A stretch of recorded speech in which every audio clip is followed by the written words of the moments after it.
Alright, I have hit the recording button. Makeshift intro time. Welcome, ladies and gentlemen, to part 2 of Mass Effect 1. Good day, lords and ladies of the internet. We are your hosts today, the Parafox Archangel and Ryuka, as we continue our way through the first game of Mass Effect, as Ruki tries to teach me how I'm meant to be playing the characters I'm voice acting in his upcoming game. Yay, fan projects. I'm gonna torment so many characters that are mean for no other reason than because they're mean. And that's annoying. Let's be honest, rude people are annoying. No one wants to deal with... well... No one wants to deal with Karens. Karens. Ugh, no one wants to deal with that.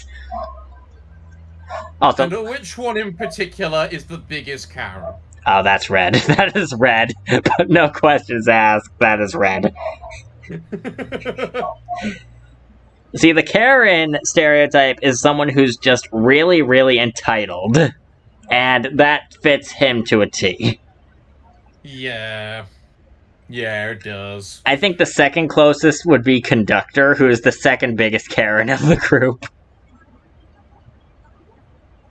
Because let's be honest here, Conductor from Hat in Time is a drama queen.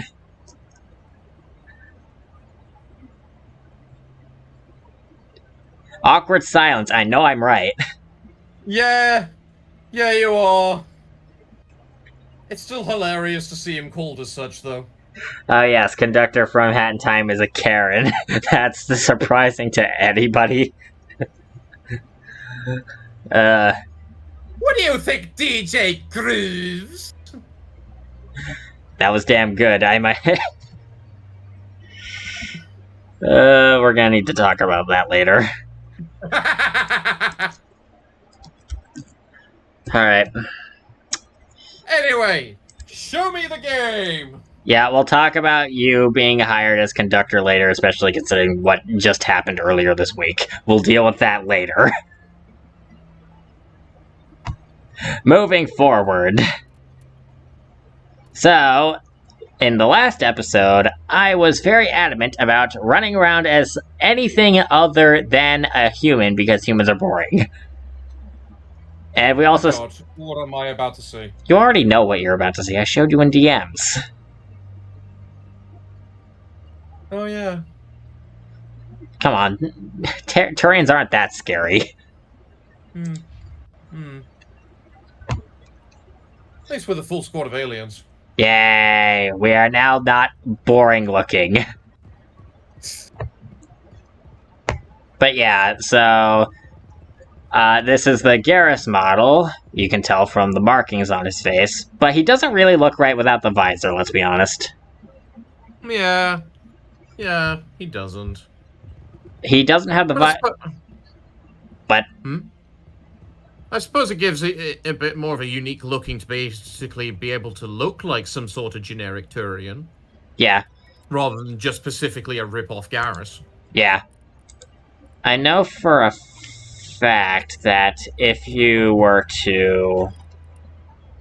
There's a glitch in this game that I know about. You're about to bear witness to it. Alright, so... Oh, goody. If you hit the equip button twice in quick succession, you're able to equip whatever the topmost armor is automatically. So... we could have wound up looking like this if we had medium-scale armor, but we don't have that, and... Oh. Oh, wait a minute. What? What have you done? Oh, right. The armor I had on was human armor from when we played as a human. Now the only armor we have that I can equip is the Phoenix armor, and I don't think we look good in that. No, go back to the previous stuff. Use the glitch. Use the glitch to put on the heavy gun. Okay. Let's see what we got. Okay, well that's not right. Which armor are you wearing now? Apparently that was heavy armor. Explorer 2 was heavy armor. Garrus can't even wear heavy armor. Maybe he was intended to at one point. I knew about this one, though. I knew that there was Turian heavy armor with a unique model, and Garrus wasn't able to use it. I'm wondering if he was meant to have heavy armor at one point. Because honestly, this armor... It makes sense he would be a heavy armor user, quite frankly. Yeah. And I think he actually wears armor of this design in Mass Effect 2. Just of his natural, more bright bluish colors. Either way, so let's just, what armor should we go with? The armor changes stats. Let's just load. Let's load. I can buy proper Turian armor later. For now, let's just go around in this for the time being.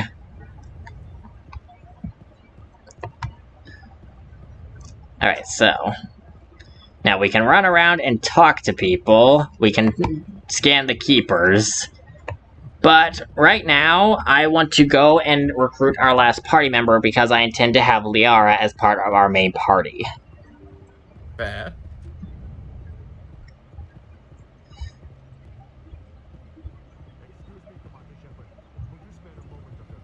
You get a unique dialogue from this if you have Ashley in your party, if I recall correctly. Commander Shepard. Okay. My name is Samesh Bhatia. Forgive the intrusion, but I have nowhere else to turn. It's no trouble. What can I do for you? My wife was a Marine. She was in Still got the original voice, I see. Yeah. I requested that my wife's body be returned to me for cremation, but the military has refused my request. The facial animation for all the other characters actually translates really well when you change the character file to one of your other squad mates. It's actually quite interesting that it works so well with Turian and Krogan, all things considered. With Asari, you would kind of... with Asari, it's expected because Asari are already human females as it is. Let's be honest. So it's not as impressive for Asari because they already have the humanoid facial structure.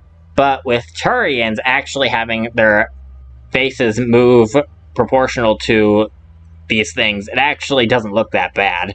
In fact, there's an interaction I know where Commander Shepard smirks and has a crap-eating grin on his face on Pharos, and it actually translated pretty well on the Turian model.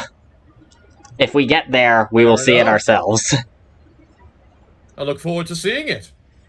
The problem is that that is the absolute hardest speech check in the game. So, it's even harder than Vermeer with Rex. Which, So we safe scum it so we can see the smoke. no, we're just gonna do Pharos last. Yeah, that makes sense. But, while I'm thinking about Vermeer, I wanted to save this conversation for when we actually get to Vermeer. Actually, before we get there. Yeah, then save it for Vermeer. I don't want to wait that long. It's gonna take too long. Is the problem. Patience, Rookie, patience! I suppose I'll have to be. Either way, the 212 that this guy mentioned earlier, Samesh Bhatia said that his wife was a part of the 212 unit. That was Ashley's unit that got wiped out. That's why she has special dialogue here. Ah, fair enough. Why did they refuse your request? There's got to be some reason. I don't know.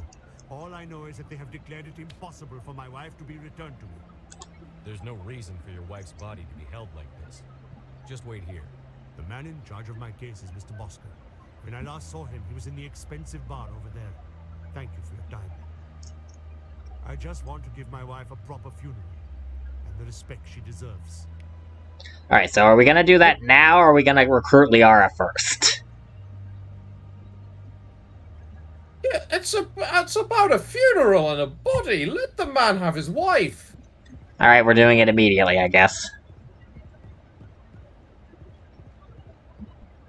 Is it just me, or does the white pattern on my back kind of look like a skull? A very squished skull. Am I the only one seeing that right now? You mean right in the middle, below the guns? Yes. Yeah, no, I see that. It's interesting how the human mind can just make up shapes like that with our imagination. I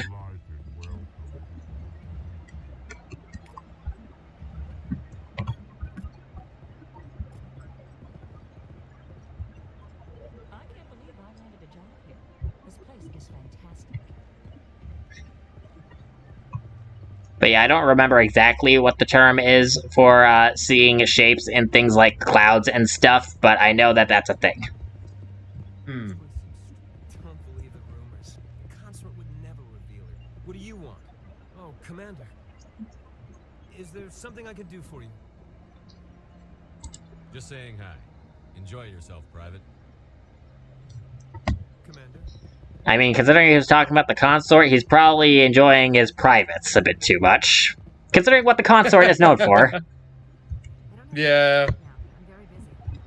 The consort quest is one of the most awkward ones in the game to me, honestly, because it feels like the woman is hitting on me. Was there a keeper out here, actually? I'm pretty sure there was. Yes, there was. Good memory. I don't know how I remember just about everything from every game I've ever played. It's interesting how my memory works, because, like, a lot of crap that I remember, I feel like I shouldn't, because I doubt other people would remember it. Don't worry, I'm the exact same. I remember these things when I probably shouldn't.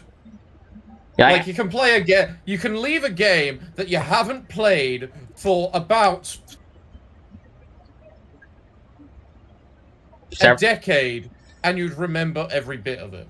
I still remember, like, there was one, like, in Luigi's Mansion, there's a bunch of different pieces of treasure you can get, and the value of each treasure varies. There's this one red gem that's the same value as one standard coin, and I don't know why they did that. And I still remember that detail, that is a thing that happened.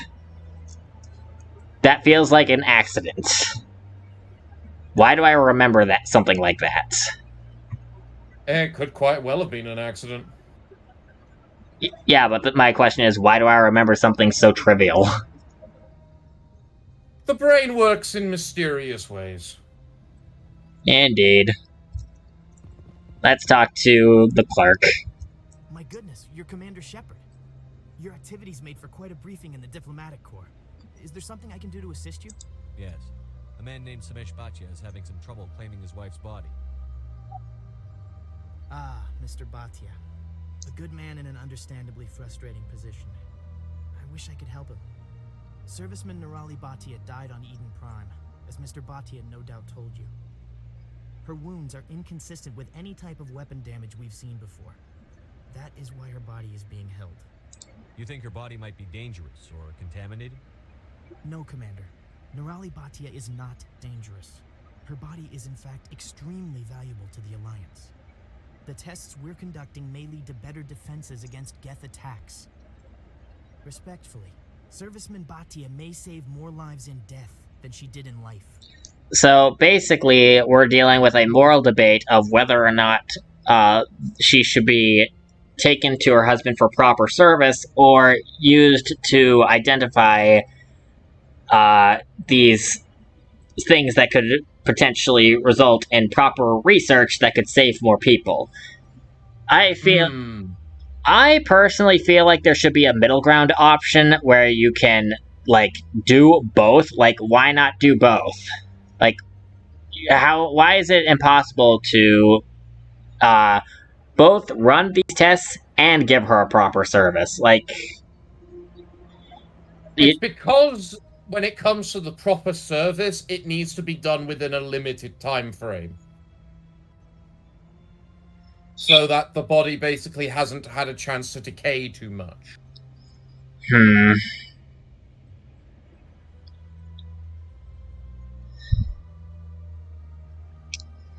I don't know. I feel like there should be a middle ground where you're able to at least run the test and then have the service.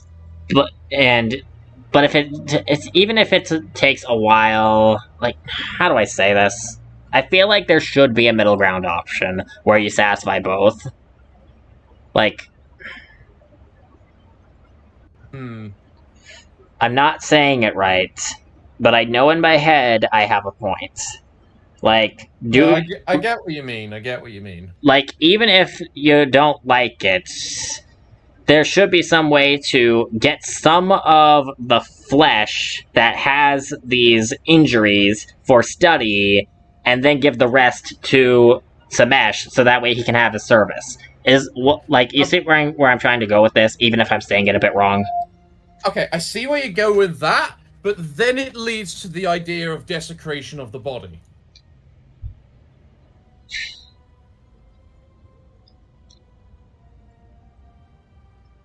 This still feels like one of those things where a proper conversation could fix it, but now we have to pick a side. Yeah. Because maybe it's just me, but if I die, my body is I don't care if my body goes in the ground or is used for science. I don't care by that point. Death is death, bitch. If you want to use my body to save lives or to save your fractured emotions, I don't care by that point. I'm too dead to do anything about it. I think Samesh should hear it. And because then because it's his wife, he has the right to make the decision. And given that he would know his wife, he would know what she would want the most. I'll tell Samesh. Next time you cut up a dead soldier, at least tell her husband the truth. That was just the reaction we were hoping to avoid, Commander. But if you think it will help, tell Mr. Bhatia the truth. Perhaps he will understand. Please let me know if you have any other questions.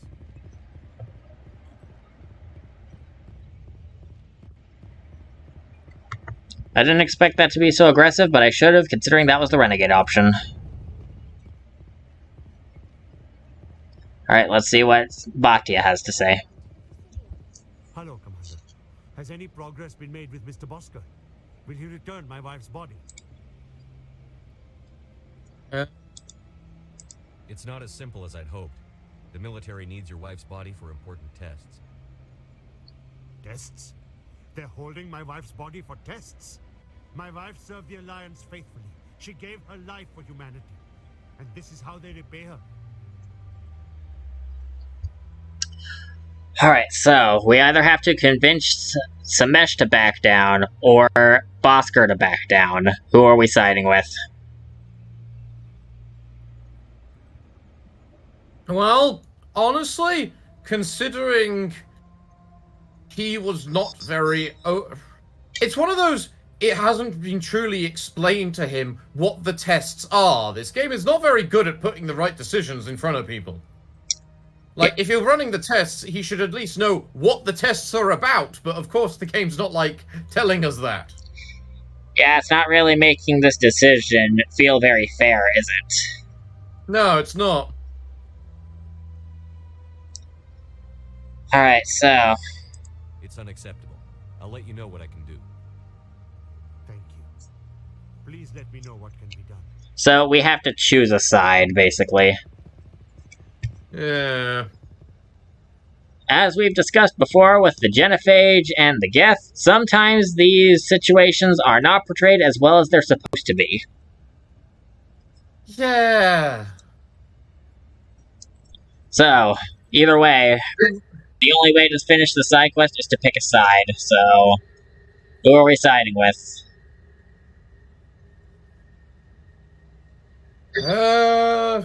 I don't really care one way or the other. I usually side with Samesh. I think siding with Samesh makes sense. Alright, in that case... Just because we've gone up to him and somewhat told him what's going on, even if we didn't do it in at all the right way by explaining what those tests are and what they're about. Yeah. But... Alright, so we're siding with Samesh. I understand what you're trying to do, but holding the body is wrong. Commander, you of all people should understand how far we must go to protect humanity. Not if we lose our humanity in the process. I'm out there fighting to stop crap like this. All right, Commander. You win. It was hard enough refusing Mr. Bhatia. I'm not going to risk an incident by refusing you. Tell Samesh that the body is being shipped back to Earth. I'll go now to see to it myself. Like this whole Credit to situation. him. Like this whole situation feels like one big communication error. It really does, doesn't it? It's just like, fucking talk to each other. Like, that whole thing could have been avoided if you just said openly, hey, Samesh, we need your body to run tests so that way we can save more people, like the people your wife was trying to protect and fight alongside of. Granted, he may then still refuse after he's heard it, but at least he's heard the full story so can make an informed decision. Yes.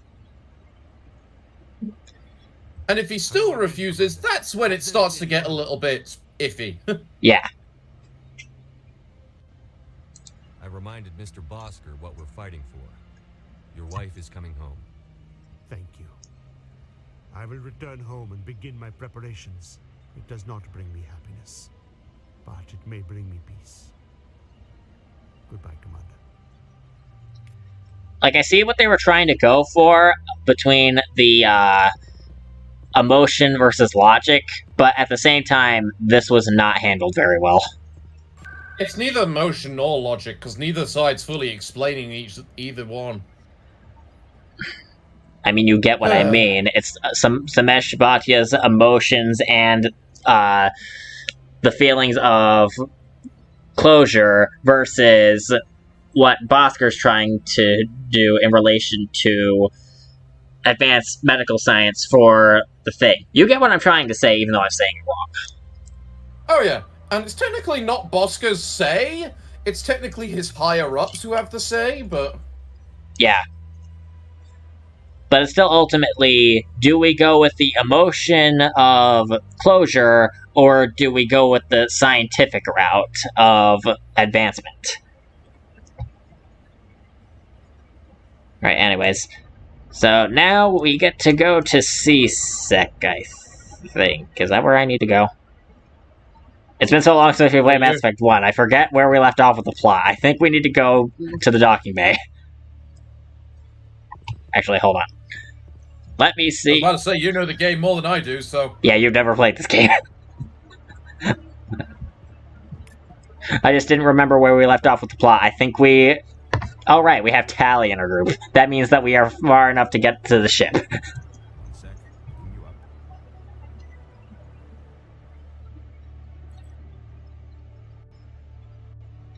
Commander Shepard here with the Alliance military. First time on the Citadel, that about right? So, I just noticed that the Turians have 3 fingers. How do they flip people off if their pointer finger is their middle finger? They don't. They would have a different symbol for that sort of thing. Yeah, exactly. I mean, one of the... Do you even know the origin of where the middle finger came from? No, I actually don't. The middle finger originally came from, to my knowledge, I think there's refutes claiming it's wrong as well, and it's not really known, but this is the common story I know. The middle finger came from the American version, the Americans basically doing a different version of the British version, which is 2 fingers. So you know the peace sign of putting the 2 fingers up. If you do it the other way around, that's a curse. Yeah, I think I remember that. I I also think that I remember that there was some sort of hand gesture in Japan related to 4 fingers because some people might lose fingers during a job or something like that, and that was considered like some sort of country bumpkin thing. I need to look that up, but I feel like I'm remembering something related to that. Actually, that's a similar reason for the 2 fingers amongst the British.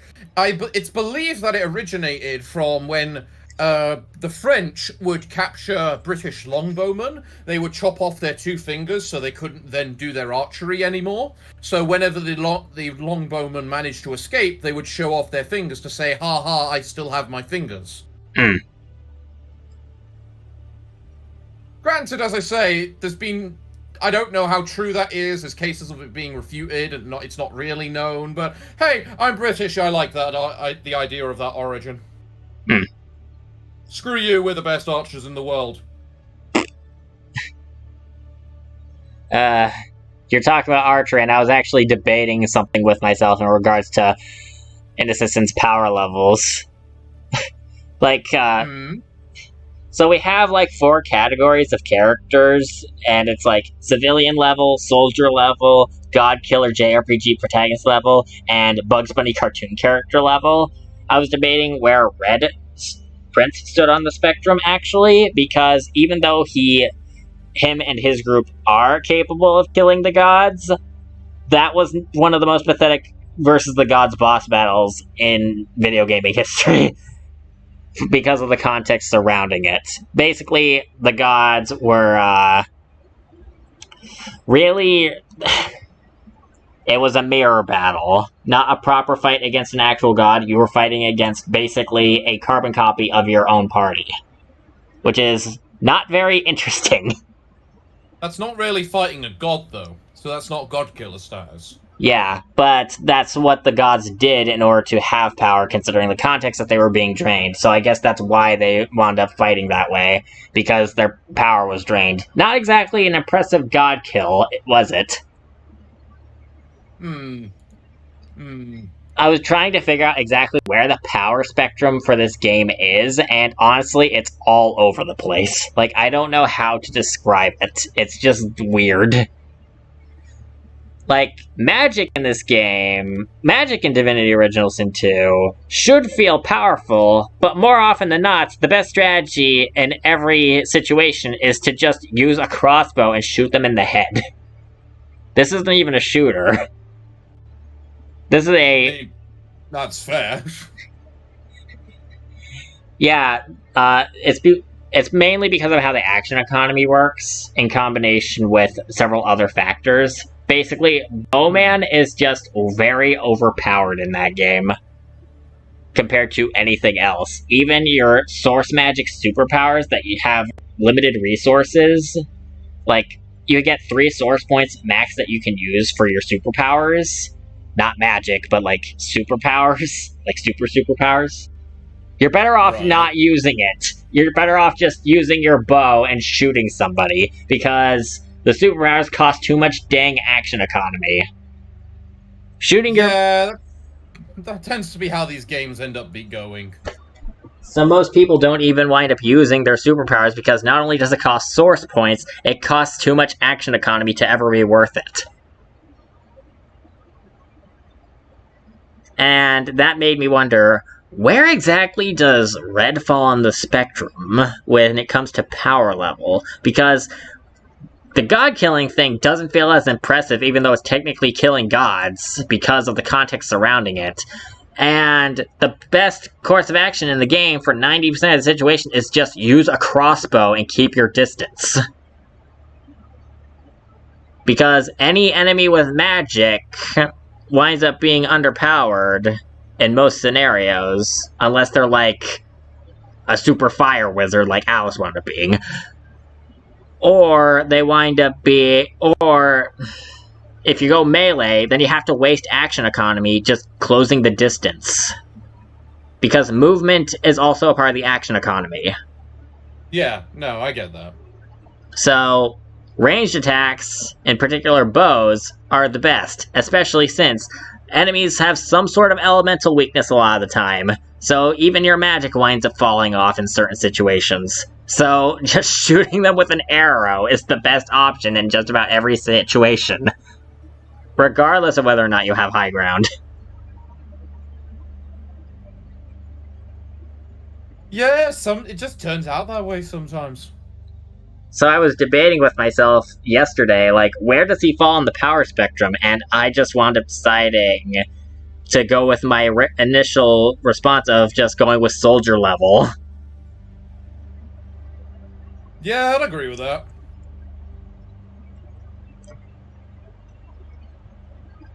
Alright, moving on. Soldier level sounds about right. Yeah. That's especially since the build that he has, since his default build is fighter, his default kit is melee.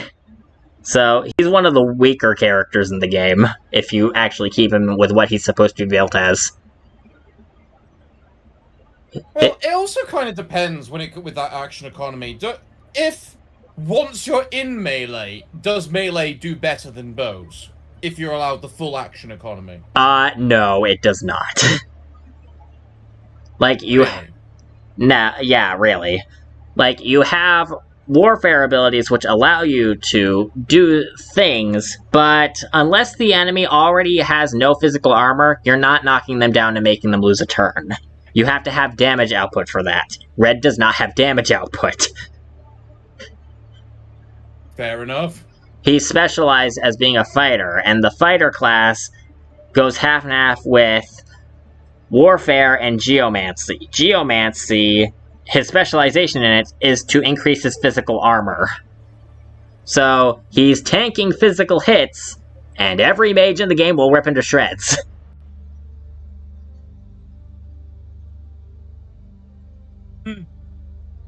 I'm not explaining every detail here, because we gotta get back to Mass Effect, but from my experience, melee is not very good. For a... Fair enough. It has its place as being better than magic in a lot of situations, thanks to physical damage not having much any character resist it. But you still need to waste action economy getting up close and personal with the enemy. It depends on the situation, but ultimately, the best course of action in every situation in Divinity Original Sin 2 is use a bow or a crossbow. It's almost as if that's what it's like in real life. Even ice magic, fire magic, electricity magic, etc. magic winds up not being as great by comparison. So, because of, again, elemental resistances. A bunch of enemies in the game tend to have some of those. So, depending on what element they have. I found from my experience that a lot of the worst and most annoying fights in the game, you're best off using ice magic. Because ice magic can freeze enemies. Even if they have water resistance to make it slower, they aren't usually immune to the status effects of freezing, which makes them lose a turn. So ice magic is a very solid way to go if you want to play mage in that game. Damn. Fair enough, then. The main things you have to worry about is any status effects that will make you lose a turn. And in this game, if you have no magic armor or no physical armor and the attack hits, it's pretty much a guarantee to happen. So, this means that the health bar is actually pointless because the armor stat is what's keeping you from being stun locked. So if you know what you're doing, you can pretty much stun lock the enemies to death like this. This is something that Warfare and Melee is supposed to be good at, but there's consumable items of knockdown arrows for the archers. So archers are still MVP. Yeah, but those are consumables, and no one uses those. There's actually a perk that lets you have a 1 in 3rd chance of not using the consumable item. So, and even then, you can buy them at certain vendors. So, even though it is a consumable, there is a surplus you can buy. So, it still winds up... Fair enough. It still winds up having quite a bit of use. I think that tends to be the case with consumables. It always depends on how accessible they are, more than anything. Yeah, and arrow types are fairly accessible in this game. And even then, you have a perk that lets you save up on them about 1/3 of the time. Yeah. It's interesting how we had Fair enough. It's interesting how we had this long discussion because we initially were talking about 3 fingers, and then you talked about the bow and arrow, and then we devolved into Divinity Original Sin 2. And now we're just standing here awkwardly while this requisition officer is waiting for us to say something. He's just like, okay, bow and arrow, yes. Now we're going into a topic about why it's superior. Yes. Can you please pay attention to me and, answer my question? How did you know all that? I'm the CSEC requisitions officer. I need to make sure our buyers are authorized. So, Will you be purchasing anything today, Commander Shepard? Show me what you've got. Excellent. I hope you find what you're looking for. Alright, so, now, because of, I think, New Game Plus perks, I am able to buy some super weapons if I have the money for it, which I don't. Let's see. Ooh, the pistol's nice, even if it's not the sniper rifle, but I do want to play with a sniper rifle this time. I don't have Sniper rifle, best rifle! The pistol's actually pretty good in this game. Oh, don't hold me wrong. I love using pistols too. But mostly because a lot of the time you can use a pistol like a sniper rifle if you're using it properly. I think there's a marksman in this game. That's not the right one. Why did I go there? What am I thinking of? Squad, that's it.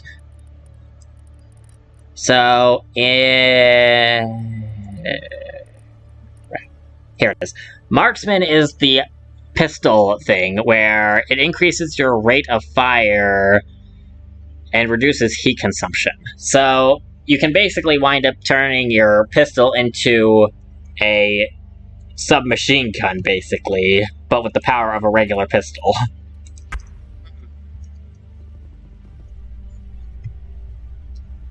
That's also the thing. Pistols tend to be a bit higher caliber. Yeah. You Quarians messed up the whole galaxy when you let the Geth break free. Your people ever talk about it? Do the Krogan talk about starting a foolish war that resulted in the Turians sterilizing your people? All the time. Oh, that was slightly depressing. That was... She was trying to be snippy with a comeback, and it's just like, yes, we do. Even then, why did you bring that up or not?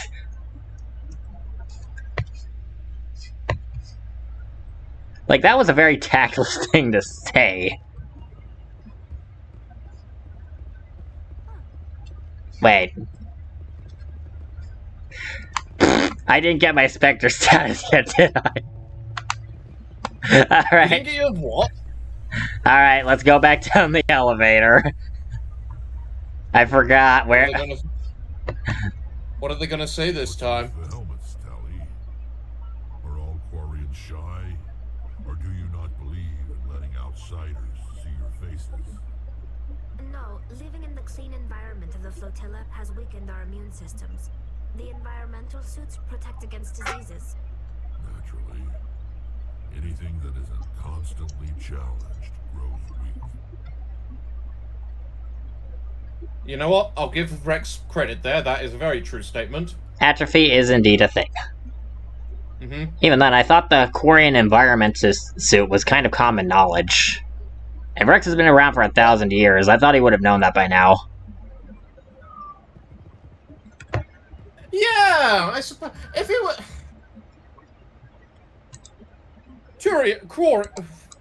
Krogan make no goddamn sense. No, they don't. Alright, let's head to the Citadel Tower.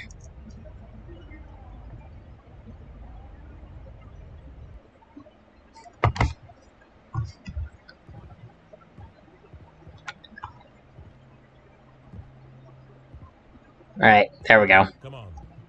Udina's presenting the Quarians' evidence to the Council. Her name is Tally, sir. Eden Prime was a major victory. The beacon has brought us one step closer to finding the conduit. And one step closer to the return of the Reapers. You wanted proof? There it is. This evidence is irrefutable, Ambassador. Saren will be stripped of his Spectre status, and all efforts will be made to bring him in to answer for his crimes. I recognize the other voice, the one speaking with Saren. Matriarch Benezia. A lot of people hate the Council and Udina, and I don't really blame them, but I also feel like they get way too much flack. Like, sometimes it's just like, yes, they F up, but the way that they F up is not the same as people keep accusing them. Like, they still at least send us after Saren here after all. They aren't that bad. They only got that bad once Mass Effect 2 happened because the writers needed us to work with Cerberus and they had to make everyone else incompetent in order for it to happen. Mass Effect 2 ruined everything.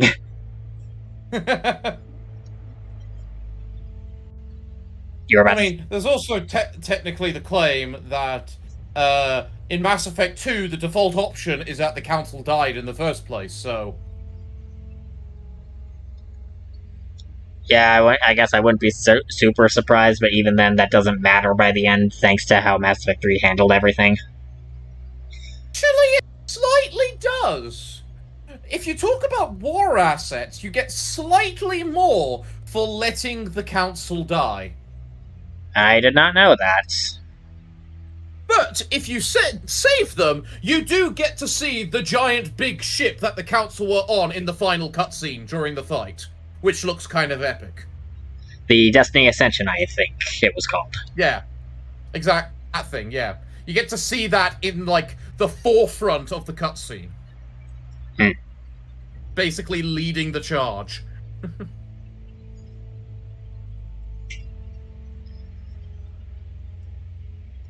Anyway, continue with the cutscene. Yep. Who's she? Matriarchs are powerful Asari who have entered the final stage of their lives. Revered for their wisdom and experience, they serve as guides and mentors to my people. Matriarch Benezia is a powerful biotic, and she had many followers. She will make a formidable ally for Saren. I'm more interested in the Reapers. What do you know about them? Only what was extracted from the Geth's memory core. The Reapers were an ancient race of machines that wiped out the Protheans. Then they vanished.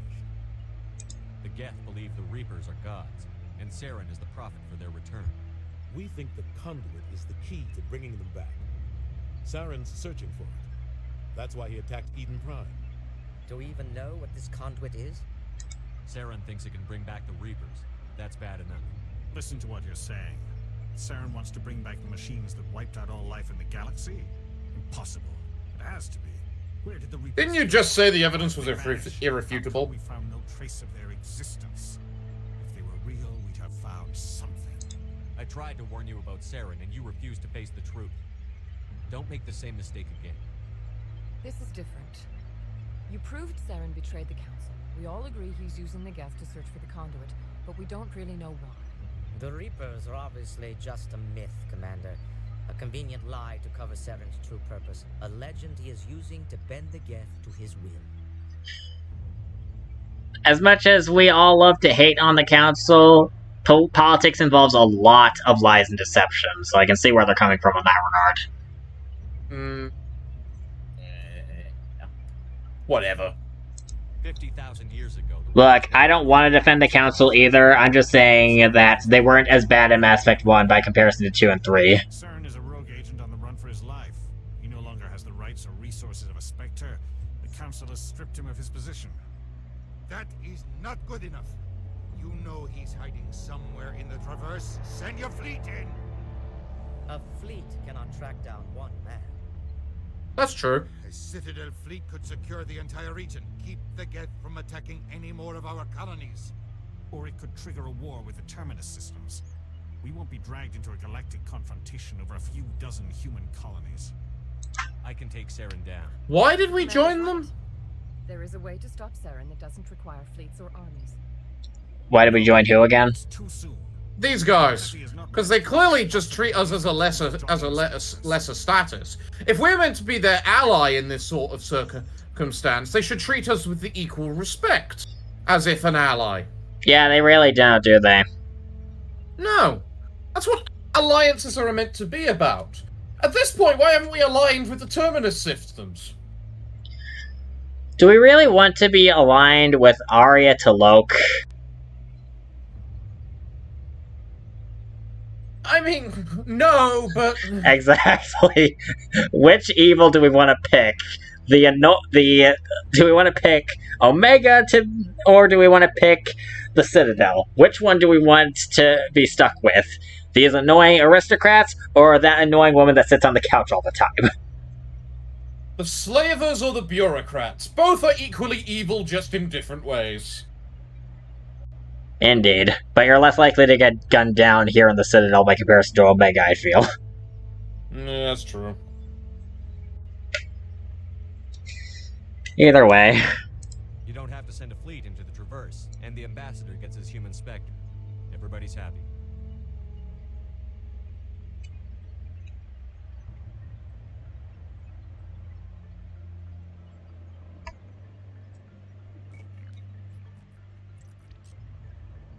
Commander Shepard, step forward.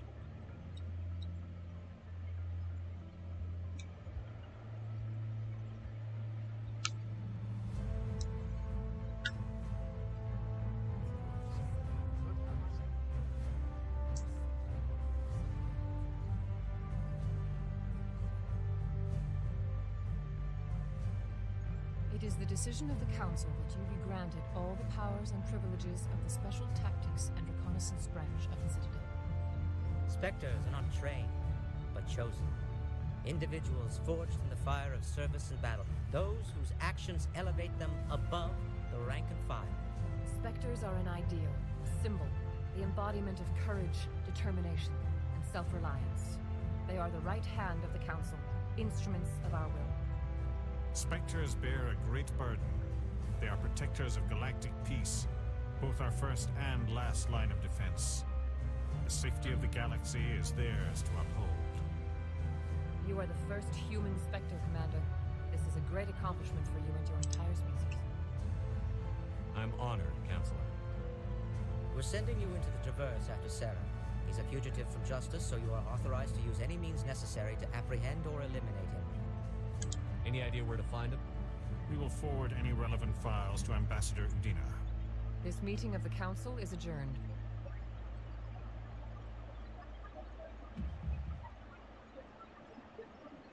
Congratulations, Commander. We've got a lot of work to do, Shepard. You're going to need a ship, a crew, supplies.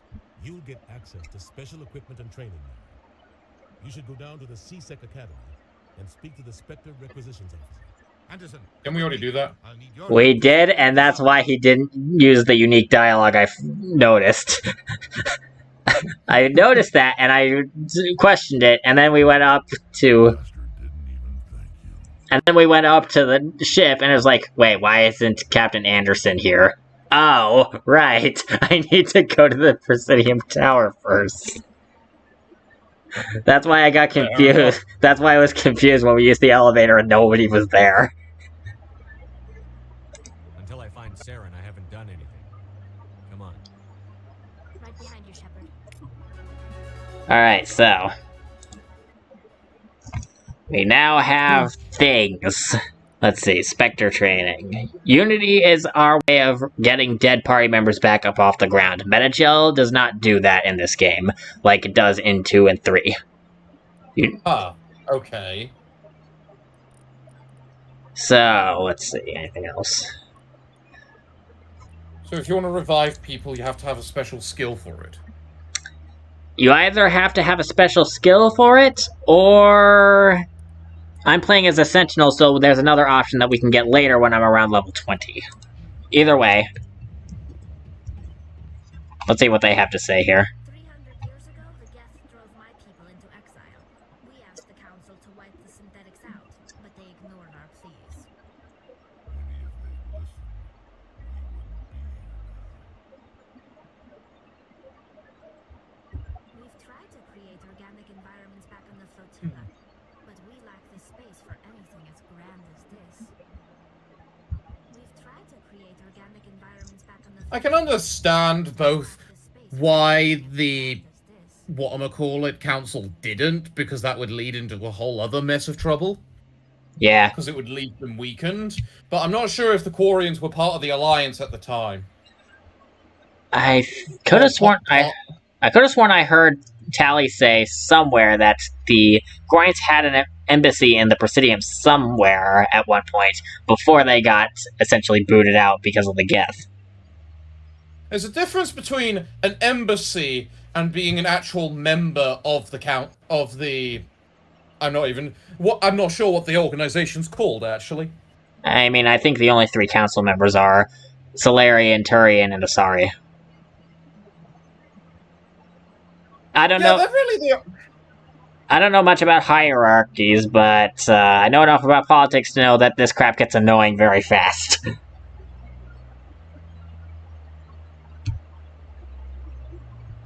You were about to say something? No, I'm just looking up what species are actually part of the Citadel Council. Pretty sure it's just those 3, because otherwise we'd have more than 3 members. I think the Asari is like the big head honcho because they've been around the longest. And then we have the other 2. I think Solarius was the second, and then the third wound up being the Turians after the Krogan Rebellion War happened.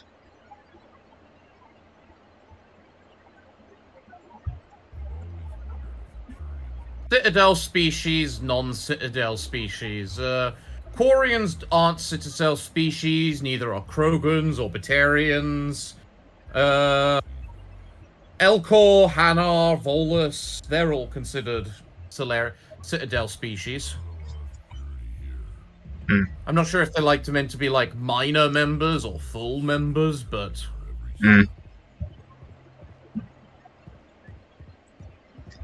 Either way, let's move on from Commander Politician Man Person and actually get the heck out of here finally. We need to save the attractive blue alien lady.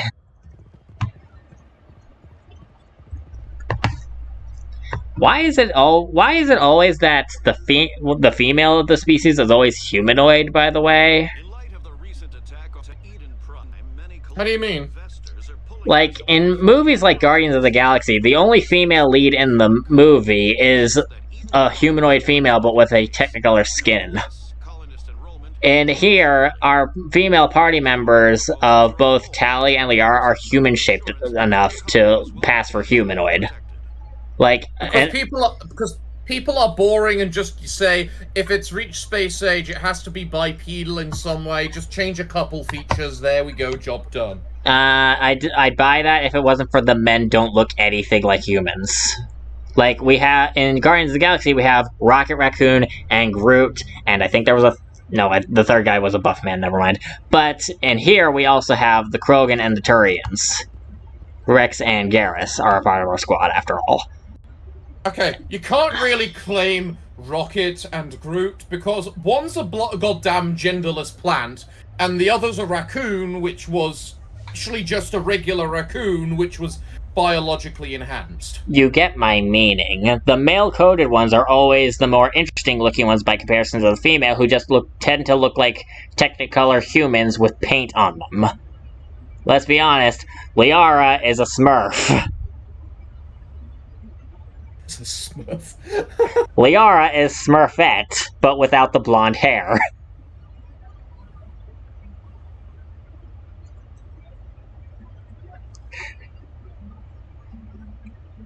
The reason I think this happens with sci-fi, especially sci-fi, and sometimes fantasy, is because they want a attractive enough humanoid female that's exotic looking enough for people to find interesting, but not so exotic that they'd get accused of being called a furry. Yeah, that's fair. But when it comes... because... everything is always straight-coded by default. That's why we wind up with the monstrous-looking men and the sexy humanoid lady. I mean, that's like 90% of people, so they just they just cater to the majority. That's the word I was looking for, cater. And that's exactly why everything is so damn boring all the time. Because they keep doing the same things all the time, trying to cater to the majority. Look, even if the character is good, I'm not gonna just not say the thing. I like Liara, but she is a Smurf. She is a Smurf among humans. And it's also people tend to be a bit lazy when it comes to other species, because they don't think about... the idea of where they came from to determine where they evolve, and thus what methods of evolution they could take to evolve certain traits. They think about just like, let's just design the alien and just give it some features, rather than thinking about it from like a logical point of view.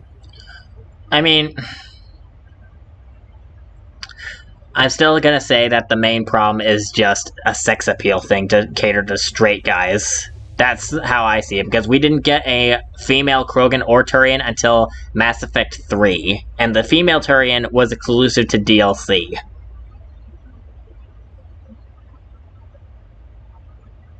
Again, that was probably them being lazy. Yeah, but I mean, it would have been lazier if they made the Turian or Krogan female just look like a human woman with Krogan or Turian features, because that tends to also be something that happens in sci-fi and fantasy.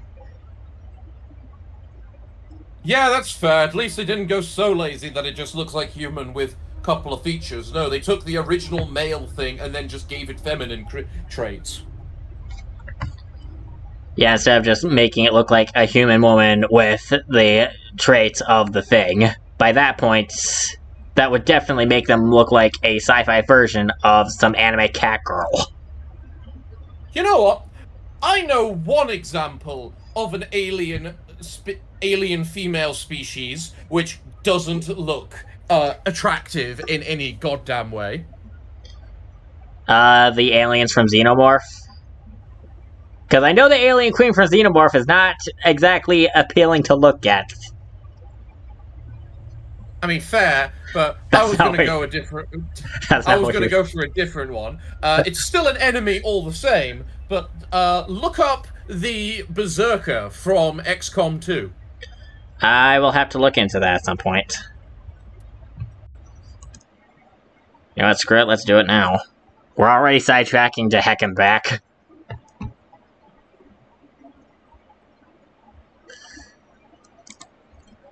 XCOM 2 Berserker.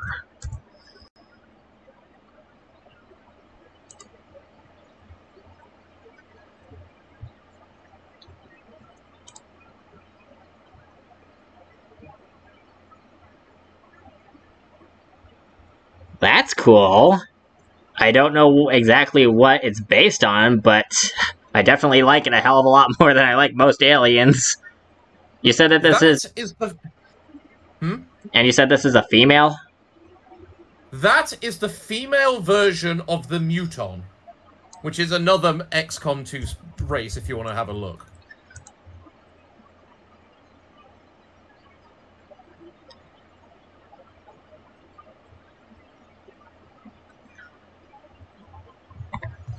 You have definitely piqued my interest with this one. We don't get aliens that look like that very often. Not unless... Actually, wait. XCOM, these are the aliens you kill, aren't they? Yep. Damn it. That's not what I... That's expected, then. I say, even though I used the Xenomorph as an example earlier. Either way... We have our points, though. Let's actually get back to the freaking plot. Alright, Eugene, let's get on with it. I've got big news for you, Shepard. Captain Anderson is stepping down as commanding officer of the Normandy. The ship is yours now. She's quick and quiet, and you know the crew. Perfect ship for a Spectre. Treat her well, Commander. I'll take good care of her, sir. I know you will. I want the truth. Why are you stepping down, sir? You needed your own ship. A Spectre can't answer to anyone but the Council. And it's time for me to step down. I won't pry further than that, I suppose. What kind of leads do we have? Saren's gone. Don't even try to find him. But we know what he's after. The Conduit. He's got his Geth scouring the Traverse looking for clues. We had reports of Geth in the Pharaoh system shortly before our colony there dropped out of contact. And there have been sightings around Noveria. Find out what Saren was after on Pharaohs and Noveria. Maybe you can figure out where the Conduit is before he does. Anything else? We have one more lead. Matriarch Benezia, the other voice in that recording. She has a daughter, a scientist who specializes in the Protheans. We don't know if she's involved, but it might be a good idea to try and find her. See what she knows. Her name's Liara, Dr. Liara Tassoni. We have reports she was exploring an archaeological dig on one of the uncharted worlds in the Artemis Tau cluster. Don't worry, I'll go off to that Artemis Tau cluster to get our Navi party member. How many more blue-colored alien people can I think of besides Navi and Smurfs? Wasn't there a band of people that had blue paint on them at one point that used drums as instruments? What? The Navi... You know who the Navi are from Avatar, right?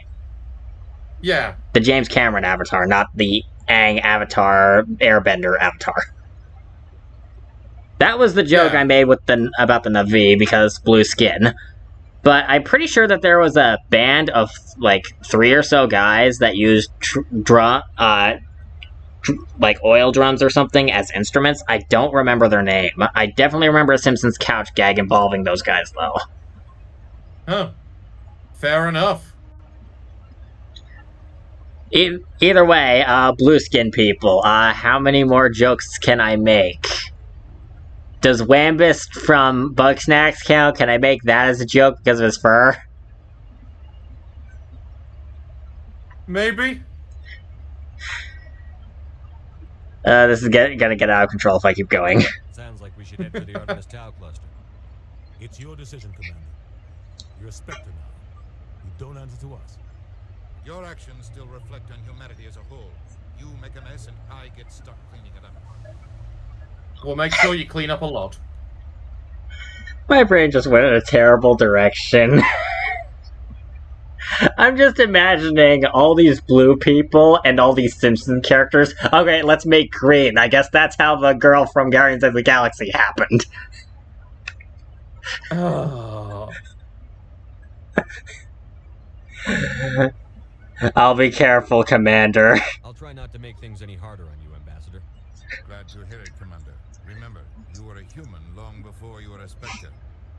I have a meeting to get to. Captain Anderson can answer any questions you might have.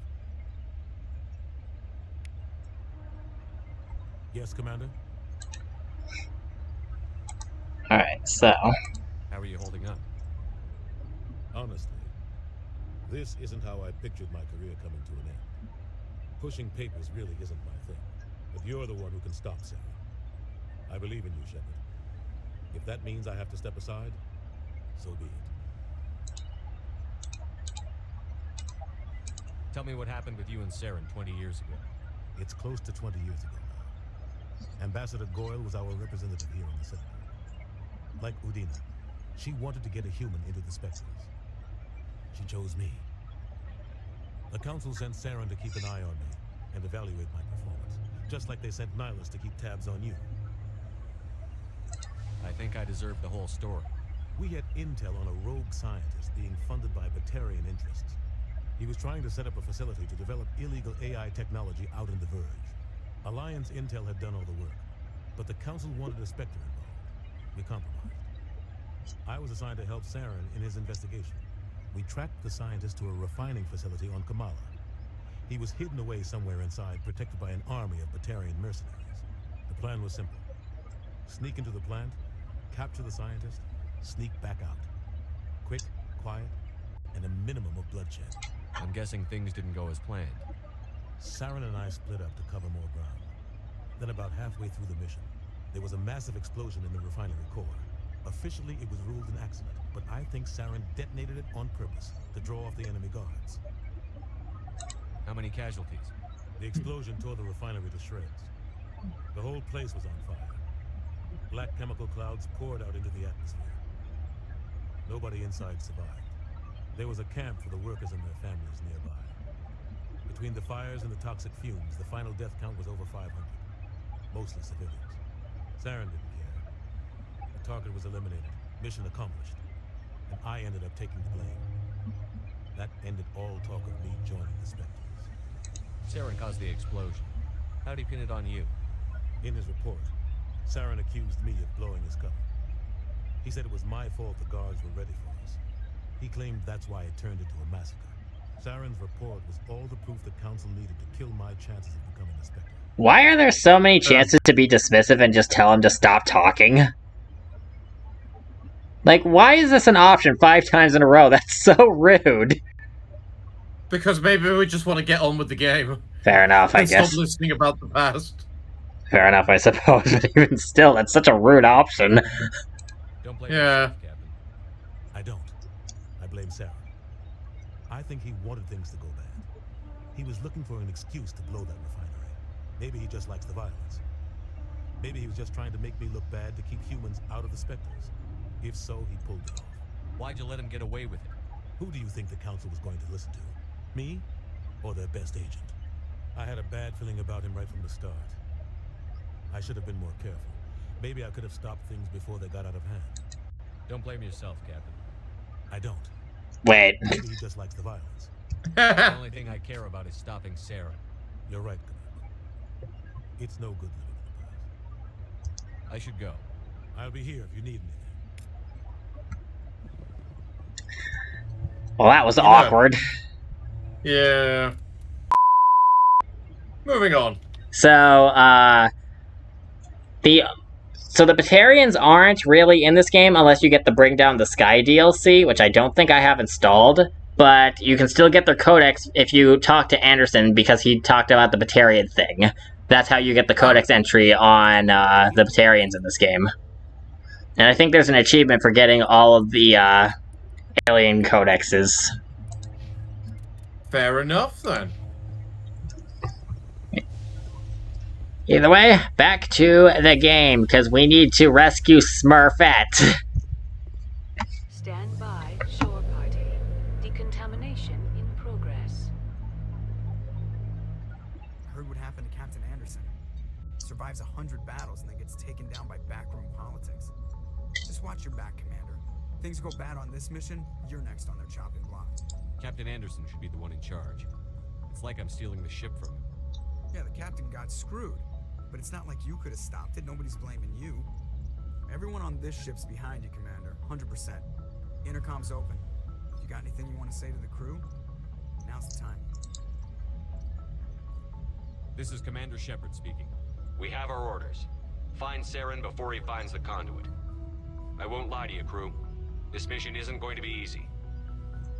For too long, our species has stood apart from the others. Now it's time for us to step up and do our part for the rest of the galaxy. Oh god, the lens flares. Humans are made of. The lens flares, it's so blindingly bright. What do you expect from a fusion core? Our enemy knows we're coming. When we go into the Traverse, Saren's followers will be waiting for us. But we'll be ready for them, too. Humanity needs to do this. Not just for our own sake, but for the sake of every other species in Citadel space. Saren must be stopped. And I promise you all, we will stop him. Well said, Commander. Captain will be proud. The captain gave up everything so I could have this chance. We can't fail. Yes, sir. Well done, Garrus. Well done. Well said. Yay! But yeah, so we still have our helmet on while we're in here, but we are now in the default Garrus outfit of blue and black. So, now then. So what's the galaxy map like in this game, then? Alright, so, we can zoom out and see all of the places. Ooh. Alright, so, we get more of these galaxies the further we progress with the main story. And under certain circumstances as well. Alright, so I want to go and get Liara first. So let's go and deal with that. I don't remember which of these is actually the correct one. Which of these is the right one? There's some... Oh god, you don't even know which one Liara's in. Well, I know some of these have side quests on it, and I don't remember which ones. Alright, I guess we'll see if I save Liara first or do side quests. Side quests or Liara, let's go! Alright, let's see. I don't think Macedon is the correct one, honestly. Shargia. Well, that was fast. Yeah, this is a side quest. Alright, there's an asteroid belt here. Let's see if I can... There we go, found it. Metallic asteroid. We can now survey for what I think is some free experience points. Let's see if I got some experience points for that. Ooh, 76. And some money. Nice. But yeah, you can, like, go around planets and survey real quick. It's definitely a lot faster than, in other Mass Effect games. Because it's similar to what you did in Mass Effect 2, then. But it's nowhere near as slow, because throwing out probes all over the galaxy was a very, very slow thing to do. And the gas deposit... Maybe, but I enjoyed it. I found it enjoyable my first time, but not really any subsequent time. Alright, so, now we are currently going to our first side quest. Alright, Rex, Tally... Now, unfortunately, because of whatever reason, maybe it's a port-related problem, the car is not quite as great to run people over with in this game. Unfortunately for me, when I play this game, running people over crashes the game, so I can't really do that. So... Hey, I just think the car's cool, because I wasn't in any game I've played of it. So, the problem with the car is, and you will see this as we go, let's try going over to point A on the map.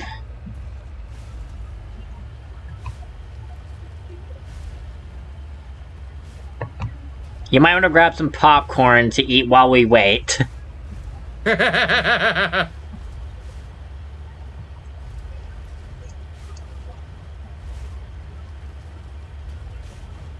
It's just like real space exploration. Slow and tedious. Yeah, this is the main reason that the Mako gets so much flack, is because of just how slow and tedious it is.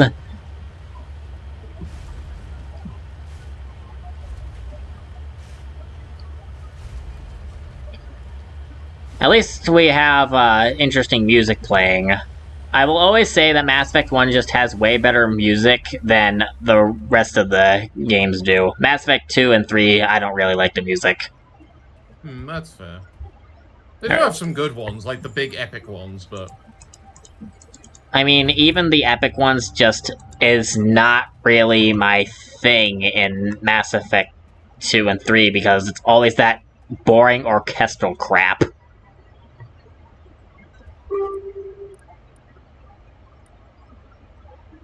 Ooh, I got some light Turian armor. I'm not sure how I should feel about you calling orchestral stuff crap.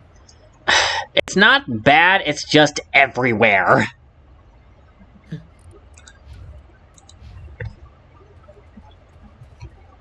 Like, I don't mind orchestra, it's just I don't want it abso-freaking-lutely everywhere, all of the time. And that's what a lot of AAA does. I hear you humming. I take it you don't agree. I was raised on classical music and orchestra. One of my go-to heavy metal bands uses a full orchestra uncast along with its music. So I'm not... So I have full cast orchestra with a lot of everything I listen to. Look, I don't hate orchestra, I'm just tired of it being everywhere in AAA games. They always use it all the time for everything, and it just gets stale. It's not bad, I'm just tired of it being everywhere in AAA games. I like orchestra music. On the rare occasion, I don't like it everywhere. That's the problem. Just like how I don't like Smash Bros. Being everywhere. Because every single crossover video game in existence has to be Smash Bros, and that gets old after a while. I'm tired of Smash Bros being everywhere all the time. Fair.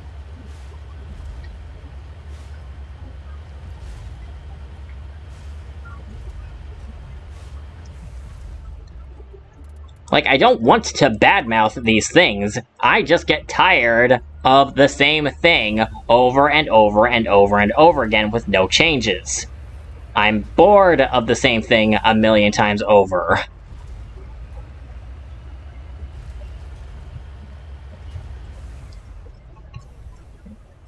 Alright, let's move on from my whining to...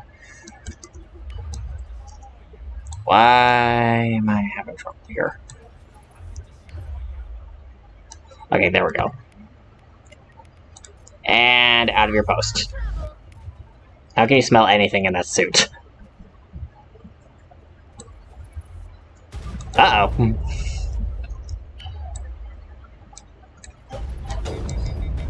Dang it. Okay, that's gonna take some getting used to. I'm going to need to use that. And on the ground. This definitely gives me a lot of the strategy side of the original Dragon Age Origins from the feels of it. Ooh, I just got sniper rifle shot. Ow. Okay. Well, I love how you're actually Garrus and not even Shepard. You mean the voice acting as well? Because I think some of the voice clips... No, I meant more like the actual information down at the bottom. Ah, that's what you mean. Right, so something that's interesting is that you get more experience if you take out enemies using on-foot tactics. If you go with the Mako, you get reduced EXP. Like, I only got 8 EXP there. Like, ow, dang it. These snipers... Oh, sniper rifle. Indeed. He knows what he's doing.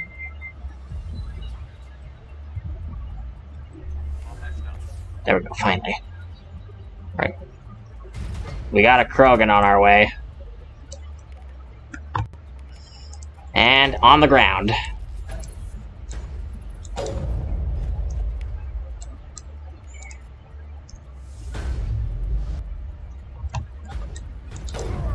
Got him.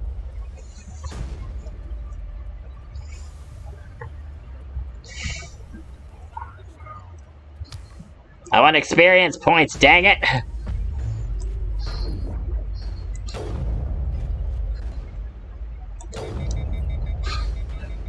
Up, they got Tally. There we go. 54 experience. Oh, well At least the Mako magically revived Tally. I was about to say, how do you get them up otherwise? How do you get them up when they go down normally, then? There's really only 2 options. The Unity talent from the Spectre training, and one of the special things that you get, depending on your class line. Because I'm playing as a Sentinel, I have access to that eventually.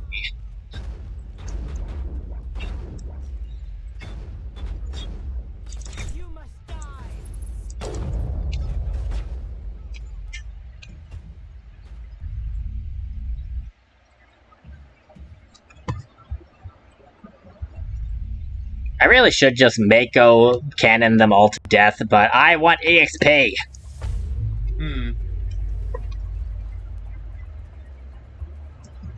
Alright. Dang it. You guys soak up the bullets!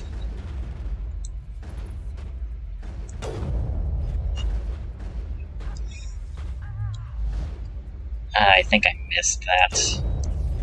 I didn't miss that one.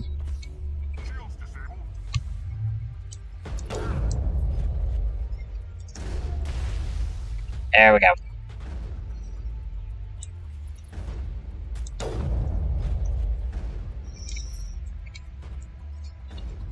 And back inside we need to go. Send me back in. Girl, you need health first. It's like, put me back in, coach. Tally, you have a broken spine. Give yourself a little bit of rest.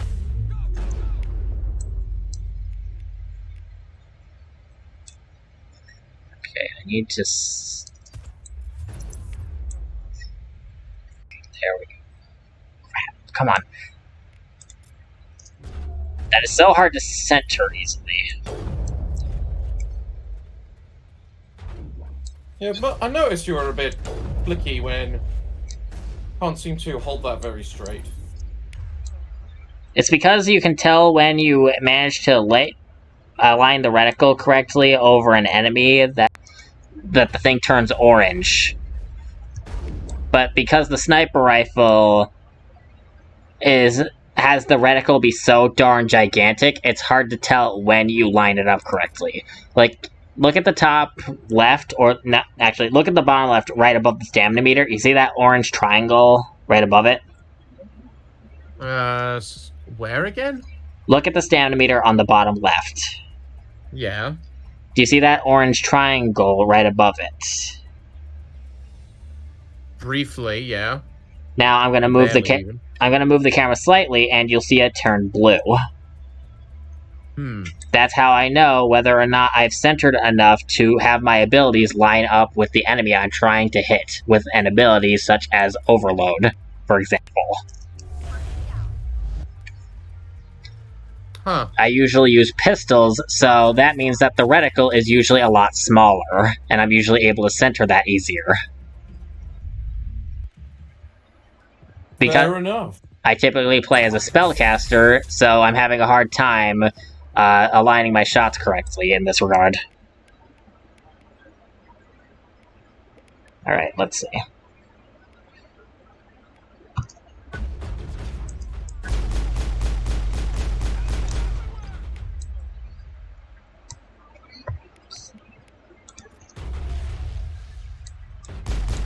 Dang it.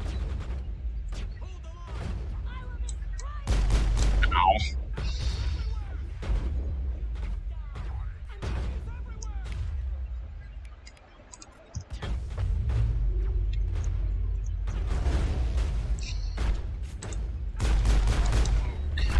Ow.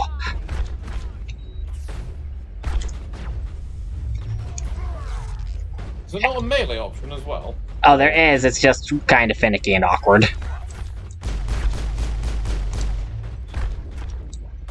Feels like a bit like that with a lot of these controls. Then again, it's the first game, so... Also, I'm generally preferring not to run face first into 500 enemies at once. Berserker... Of course not. You're using a goddamn sniper rifle. You need to be tactical. Yeah, this is not a game where vanguards are able to just run into enemy fire and just expect to survive it. This is not a vanguard kind of game. The tank is not a tank. I mean, bionic charge doesn't exist in this game in the first place.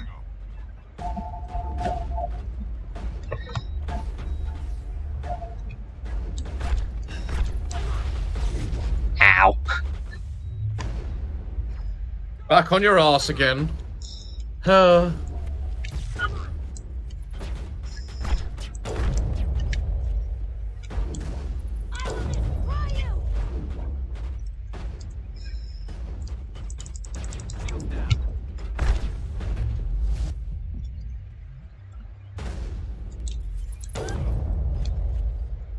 girl went flying.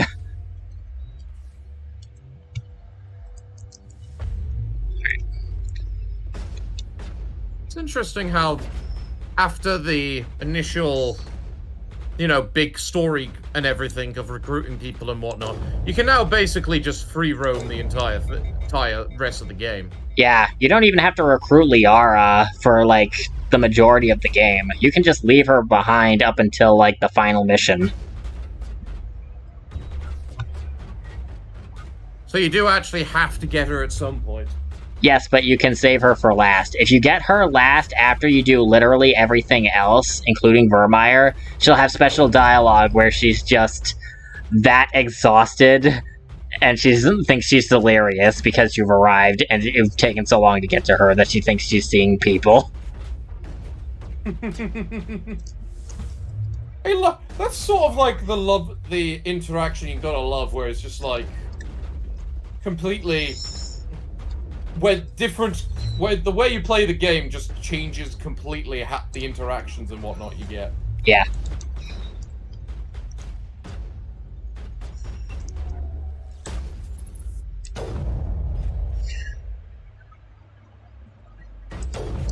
Got her.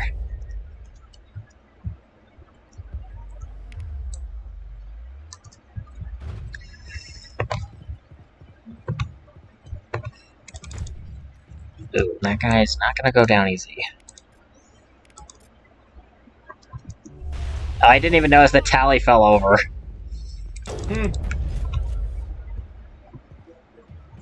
Oh look, now they're dead.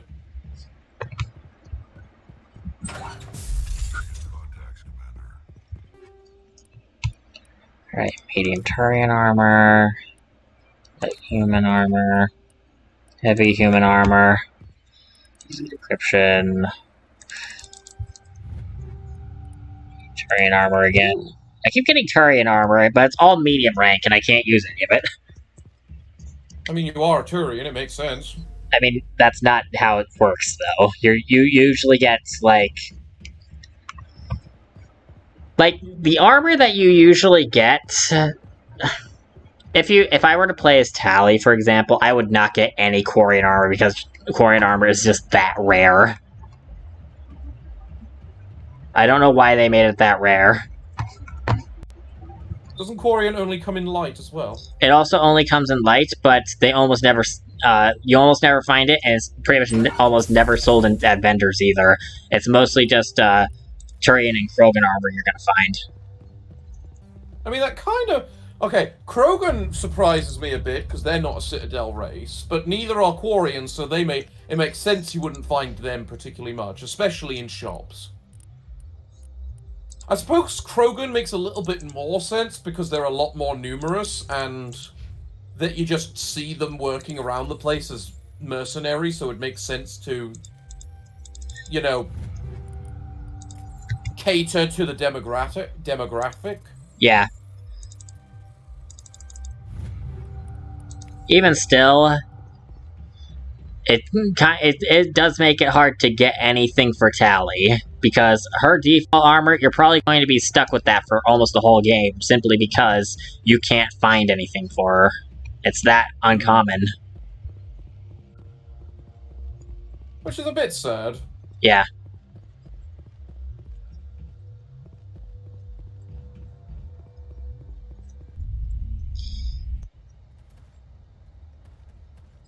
We are now going back to the Mako. Where did I park that thing?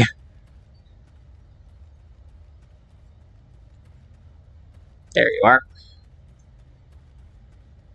Back to the car! Yay! Alright, now let's go to this pile of debris. Oh no, a mountain.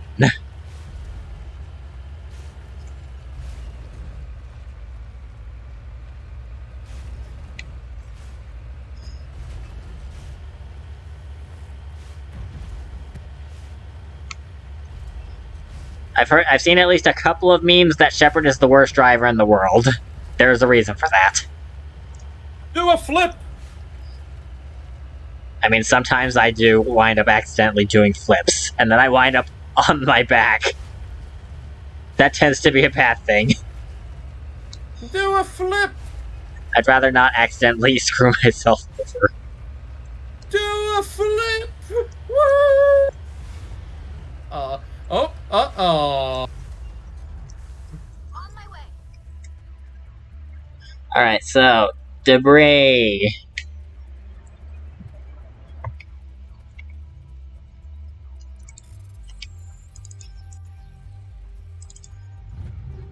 Alright. We got more things. More random crap you find. Yeah, this game has a habit of throwing a lot of random crap at you. So, return to Normandy. That was our first planet exploration. Yay! Well done. And we completely skipped what the computer said, so you don't even know what that quest was even about. Was that even a quest? I thought it was just free roam. It was not. It was not. That was a quest. It's just that. Oh. It's just that I completely skipped what the laptop we found said. Okay, you want context for what that was even about? What, about the entire fight, or? So, yeah, one of the ambassadors at the, Citadel, her sister is an Asari slaver lady, and that's the Asari that we just wound up killing. Fair enough. So the quest is, going off to, deal with her and, cleaning up the ambassador's mess for her, except we weren't told. I'm picking up a signal from the planet's surface. It looks like an automated distress beacon. Oh, this one. I know this one. But yeah, so basically the ambassador was supposed to tell us that you must save my sister. She's off on this planet kidnapped by slavers. But because we did it early, instead the dialogue's gonna be, actually, we already know that your sister's a crazy person. Oh, well. And here I was about to give you a sob story. Very well, here's some credits. At least I know. I know now.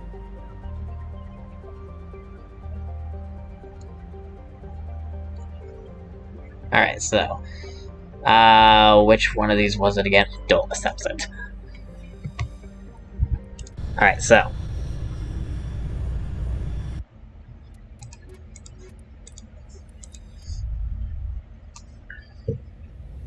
Alright, so because we're going to be seeing planet stuff a lot, I'm going to use the superpower of programming to speed this up.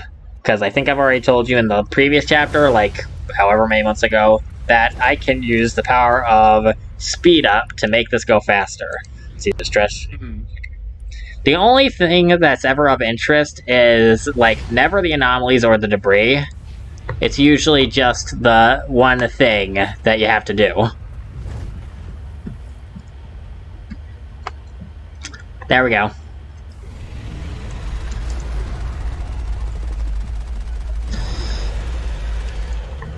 Yeah, that's certainly a distressing thing. I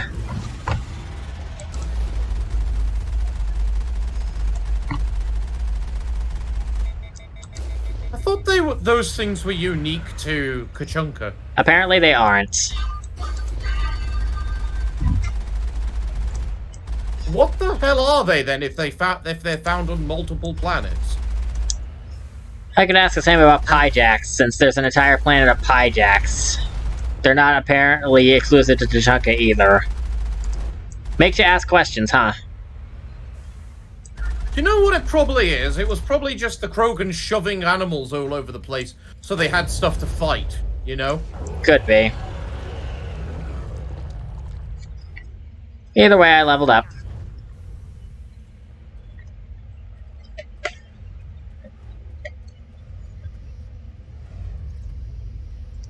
Alliance soldiers. Looks like they were lured here by the distress beacon. So it turns out that, this...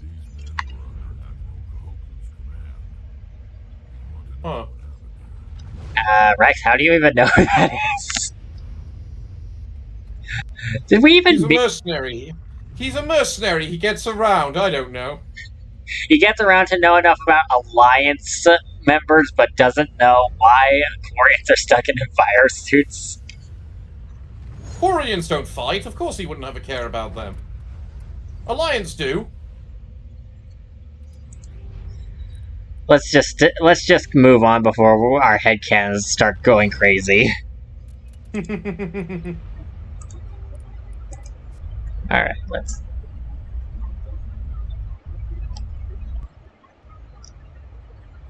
Alright, so...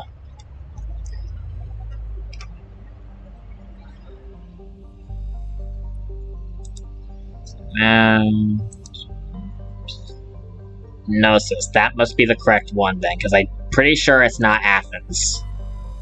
Athens and Sparta, I'm pretty sure, are not the correct answers for where Liara is.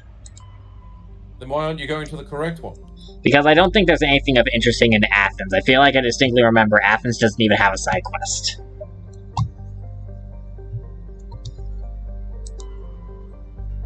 But if that's the case, then it might have some minerals or something, so we may as well see if we can find some, something interesting on planet Salamis. I'll have you know, it looked like it was pronounced Salamis. Salamis, it sounds funnier because salami is a funny word. It's also a food product. I suppose.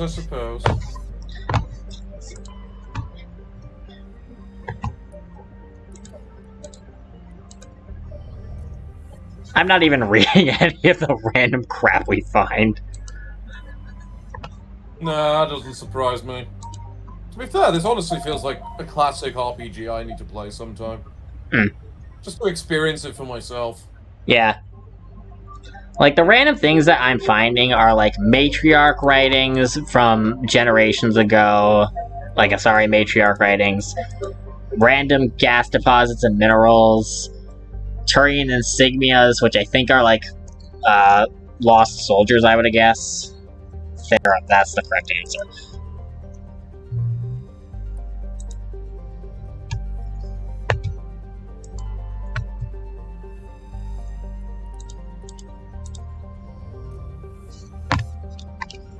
There's so many planets to explore. There's so many planets to do basically nothing with. Oh god. My cursor went flying off to Jupiter there. Alright, anyways. So, Therum is where Liara is. Yep, here it is. This one we get an actually interesting picture this time. Because this has a structure in it. Alright, before I go to Therum, let's save, because I know that Liara's recruitment mission is one of the most aggravating missions in the game. Aggravating how? You'll see when we get there, but basically the levels of the enemies that they throw at you are way too strong for what you're about to go through during the recruit mission. You have to deal with a Geth Colossus and a Krogan Battlemaster in 2 different battles. The Krogan Battlemaster is one of the toughest Krogan-type enemies in the game, if not the strongest. And the Geth Colossus is that a hidden thing? Alright, anyways. The Geth Colossus, or Armature, whichever, is also one of the toughest Geth-type enemies in the game, because it's basically a giant walking tank thing. And you can't use the Mako for either situation.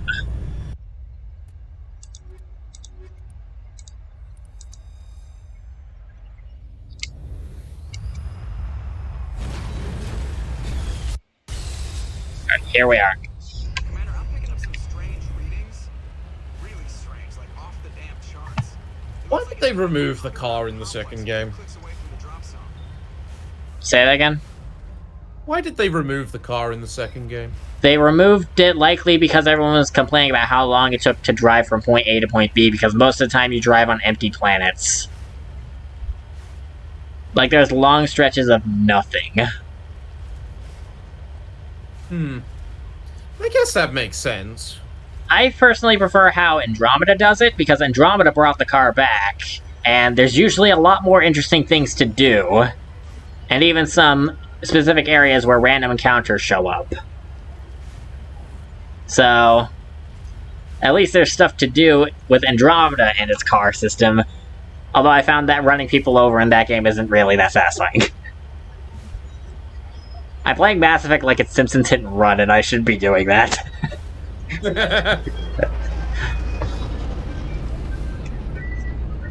Alright, here's some reinforcements. I think these are arbiters? Yep.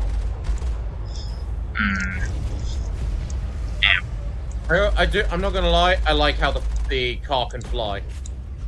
It can hover slightly. These guys aren't doing as much damage. Did I set this to normal mode?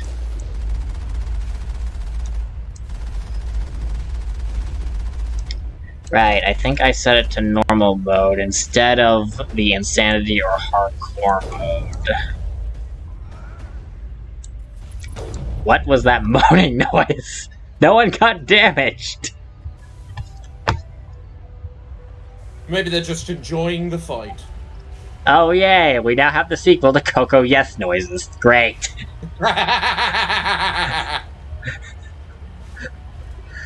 Who weird was that anyway? Honestly, it sounded like Garrus. I couldn't tell if it was Garrus or Tally. I don't think it was Rex. Because if it's Tally, then that's even worse because Coco's the tech geek. Only a few Yep. punches of that back in the mouth. We should sneak around and pull his tail.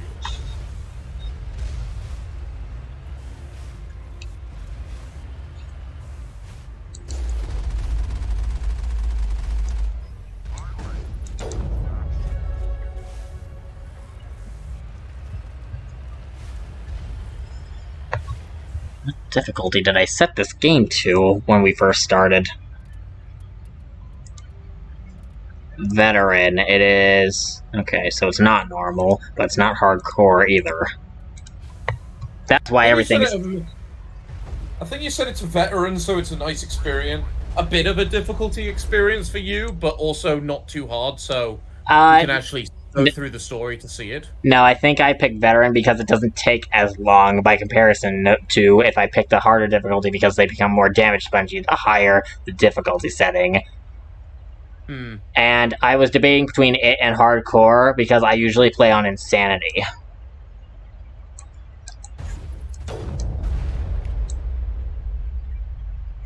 Okay, you know, I just realized I have not leveled up whatsoever. Okay, we're gonna want to deal with that.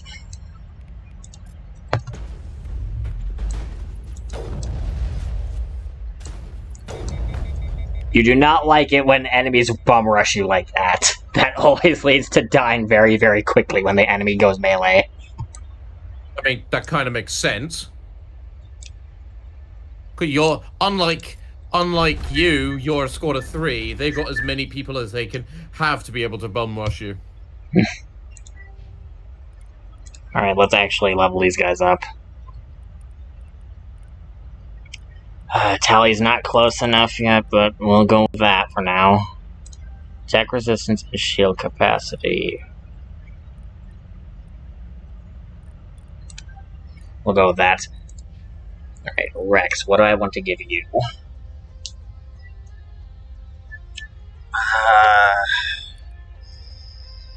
Shield boost wouldn't hurt. Advanced immunity wouldn't hurt.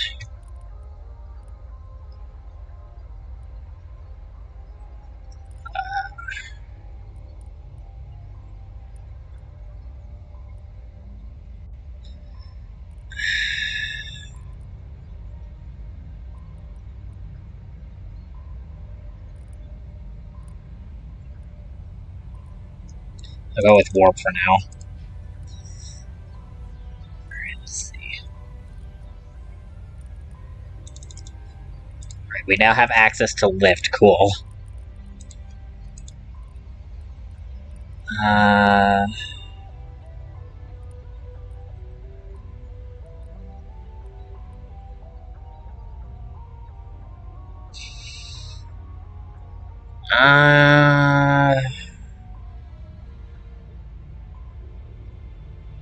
I'll go with... Yeah, let's go with medicine.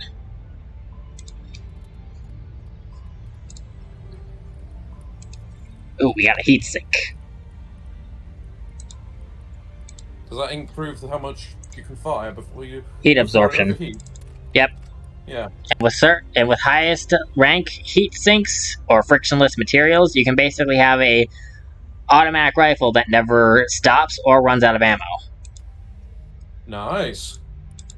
Which is why I say that they shouldn't have swapped from the old crap to the new crap in the later games. But we'll get there when we get there. Armor piercing rounds, nice. Alright, Rex, what do I have you equipped with? Actually, screw it, we're in the middle of a fight, I'll deal with that later.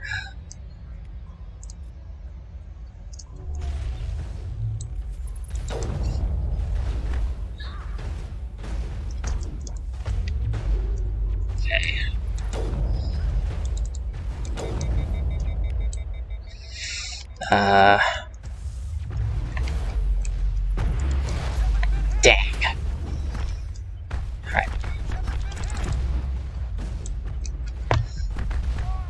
I'm getting slaughtered. I guess that's my fault. That's my fault for that's my fault for wanting to get EXP by killing enemies on foot. Oh, for the love of God. Alright. Remember to save more often, because we are now at the very start of the level. At least it's not that long of a trip. Well, it's not that long of a trip with speed up, anyway. Oh God! Yeah, we don't want to fall in the lava. I was gonna say, you're not meant to drive into the lava.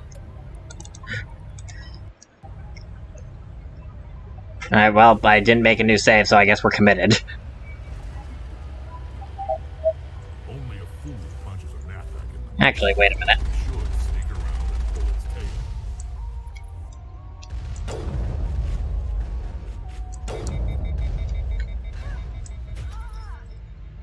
tail. Charlie's dead.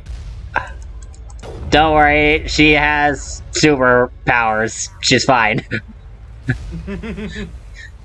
Don't worry, we have a car! Don't worry, we have the medical abilities of Car.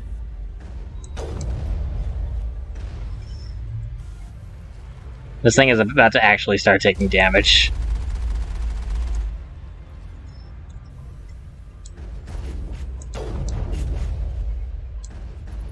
There we go.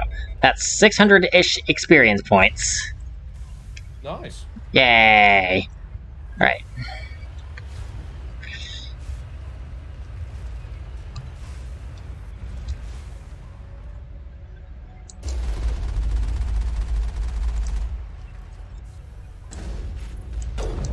Dang it, Tally.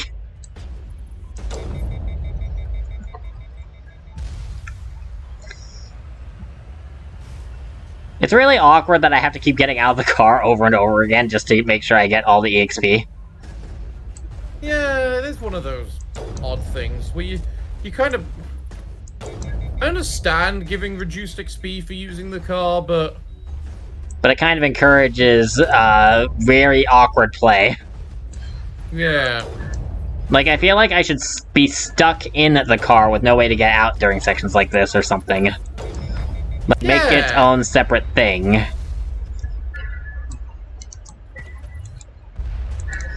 Or just make areas like this less accessible by the car. Yeah. So you have to go in on foot.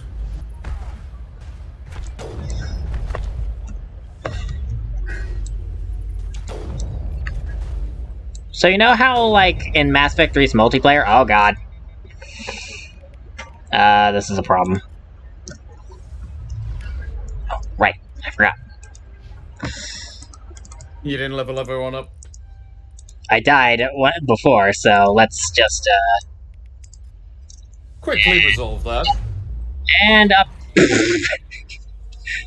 Well, that was awkward. Off to the moon with you! It looked like they died by having their face smashed into the rock. Even though I'm pretty sure that's not what actually happened. Alright, what was I saying again? I forgot what I was saying before, and I know I was saying something.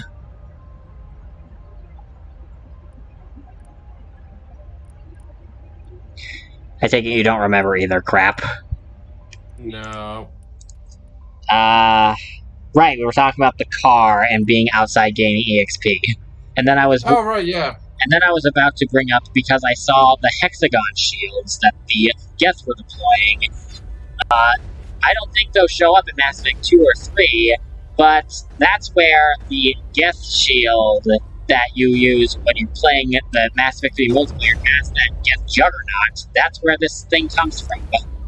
Do you know what I'm talking about? Yeah, no, I know what you're talking about. I'm just trying to think if I remember if it comes up at any point during the... I don't think it comes up during the third game, because you very rarely fight the Geth in the third game. I don't think it comes up... if it did come up in Mass Effect 3, I think we would remember it from actually fighting the Geth multiple times in the multiplayer. But I don't think we do, so I don't think it applies in 3. And I don't remember it applying in Mass Effect 2 either.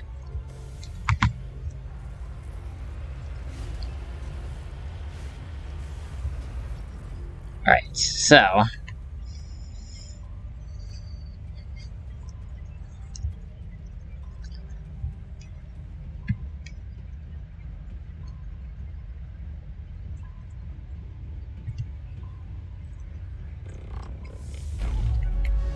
Well, that was fast. Yeah.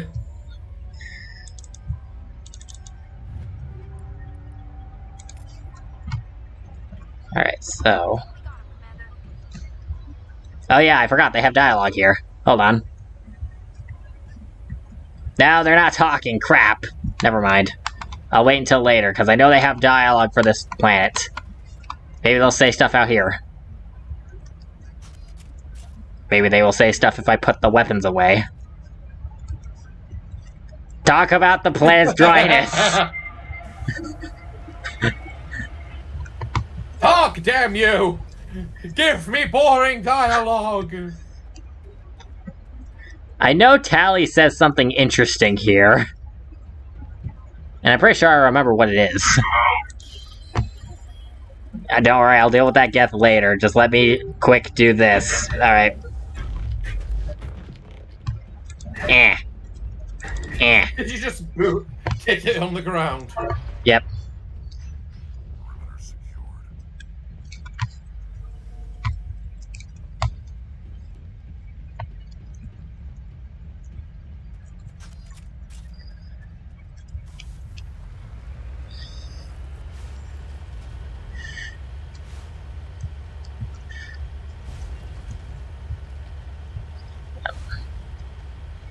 It looks like we got another Geth armature ahead. They're nothing too special. They'd probably be a lot scarier if it wasn't for the fact that we have the power of car. Yeah. I mean, cars are already scary as it is, but it would probably be even scarier. I know. Even then, there's only 2 of them. I'm trying to figure out how to make this into a Cars joke, like Tomater from Cars 2 joke. I'm trying to figure out how to make that work right now, and it's not coming to my mind right now.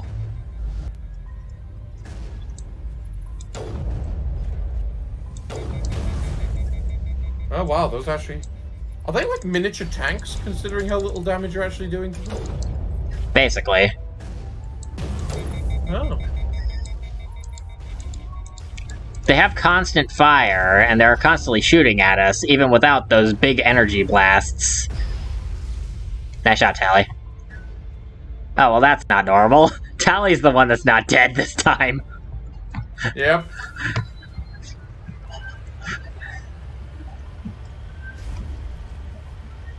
I wonder if you're going to notice that.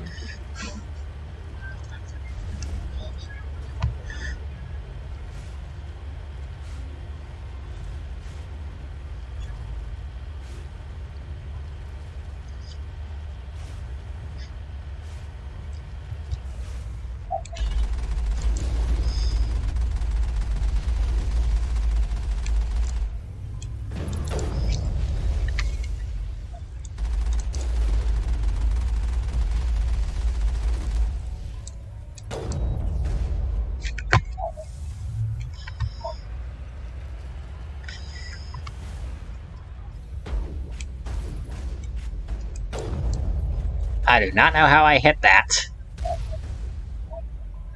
Neither do I. Okay, so... I cannot seem to hit these rocket troopers to save my life right now. Come on. I don't know how I dodged that. Is your sensitivity like insanely high or something with how it's just flicking around all over the place? Probably. Because I'm playing this on my laptop, I probably set the sensitivity really high so that way I don't need to move that much. I personally hate it having the sensitivity really high in shooters. It's just like... you want it smaller so you can make precise little movements. Well, another problem is that this damn reticle is swaying all the time naturally on its own, as it is. Which doesn't... Really? You didn't notice? I thought that was you. No. My aim is not... My aim is not moving... My wrist is not moving at all right now. Jeez, that's so much sway. Like, every time... Like, every time why can't you just, like, why can't you just, like, aim in this game? Maybe if I get a different sniper rifle. Which one has a higher accuracy rating? Let's try this, see if this is better. I don't know if that really helped at all.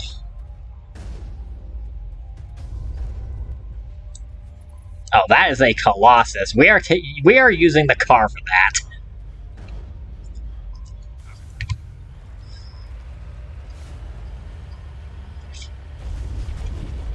Where's the Colossus?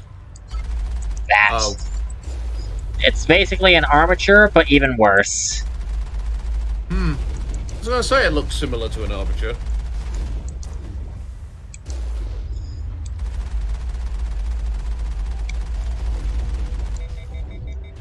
Alright. It's interesting how the first game seems to have a lot more vehicle combat. I wonder why they just decided to change it entirely to squad-based infantry in the later games. Because Gears of War happened, let's be honest.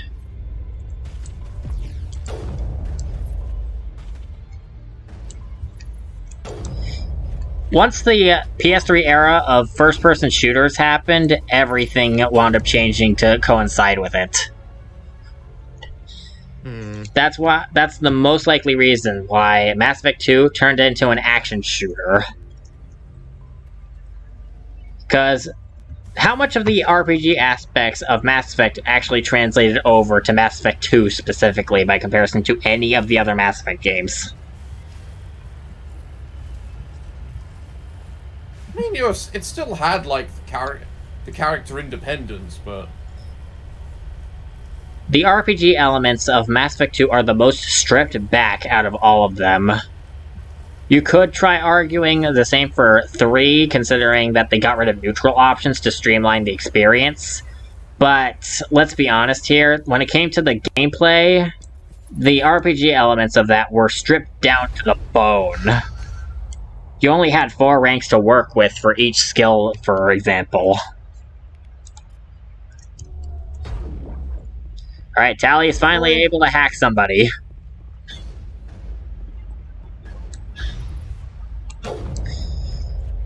There we go. Anyways, you were saying? I was going to say, you could argue that reducing unnecessary skill levels isn't exactly stripping back. I mean... It's just making each one feel more meaningful. But... Did it, though?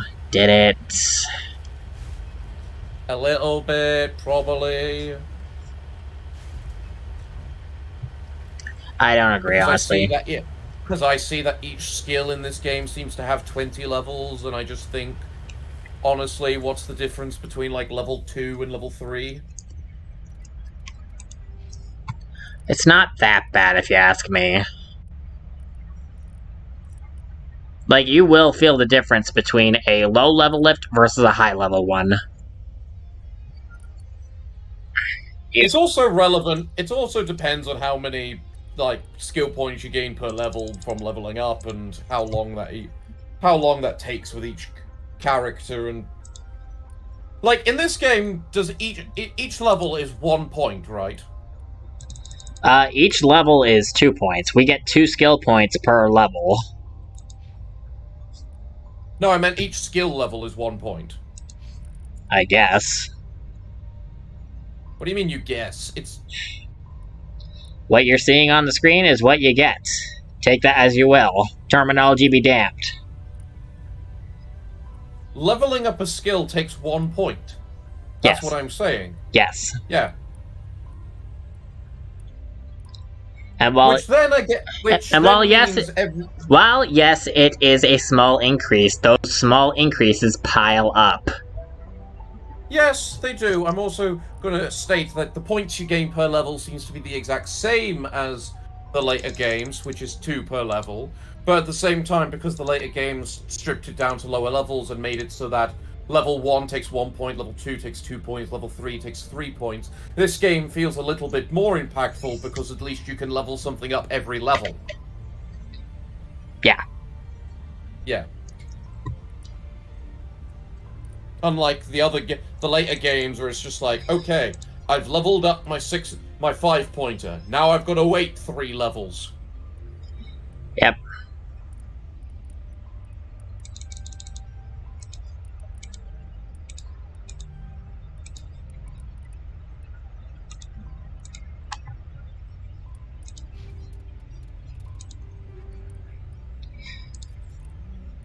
Right, a shield battery. I definitely want that.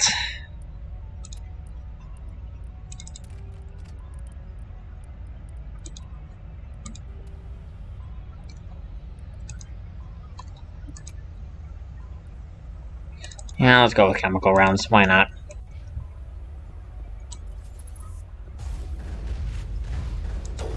There we go, got it. I have to question exactly how the robot evaporated into chemical dust there. Well, your bullets were that effective.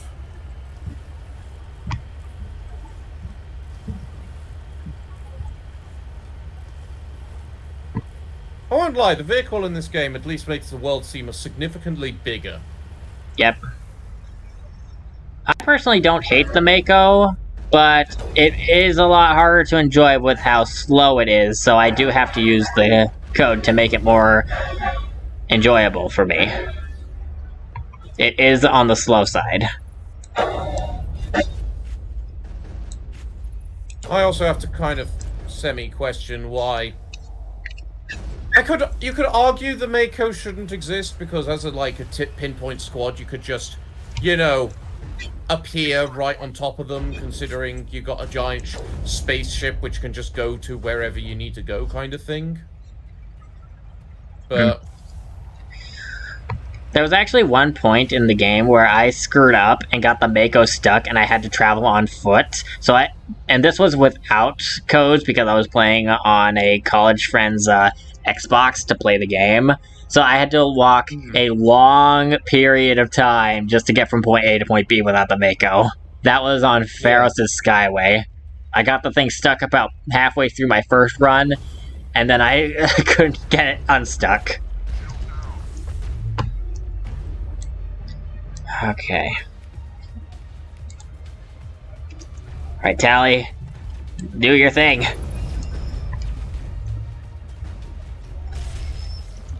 Oh, God. Yay. When you use AI hacking to make them go berserk and they run out of targets, then they go after you, unfortunately. There we go. This game definitely seems to have AI hacking a lot more effective than all the other games. Yeah, I don't remember it being all that useful in Mass Effect 3, where it was like a sabotage. It was mixed with sabotage, but it wound up not being all that great. And then it's one of those things it kind of needed to be because of the fact that in this game AI hacking makes sense because, you know, you're fighting robots as your primary enemy and you'll be fighting them 60%, like 90% of the time. But in the later games, it's just like the Geth show up occasionally, so instead of it being 90% of the enemies, it's just like 30 instead, and you can't have an ability that affects only 30% of enemies. That's why Tally didn't see much use in Mass Effect 2, because her speciality was in a lot of things that weren't very good.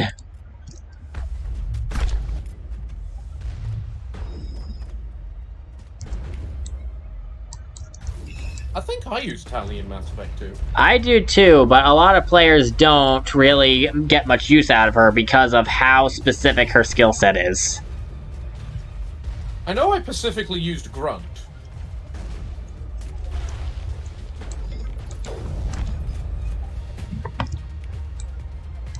Alright, this is a problem.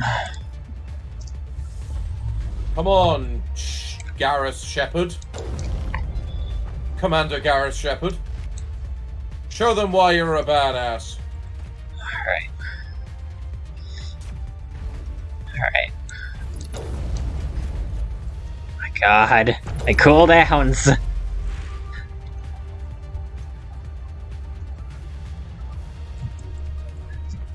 Alright, let's heal that up.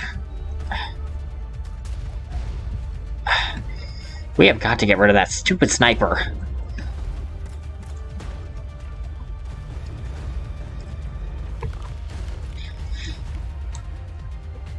Alright, Tally.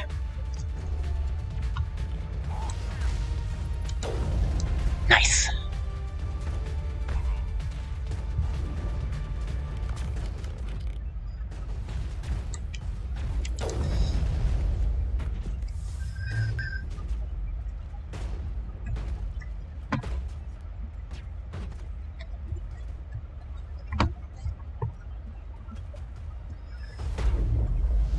Into the lava. They're not looking particularly melted.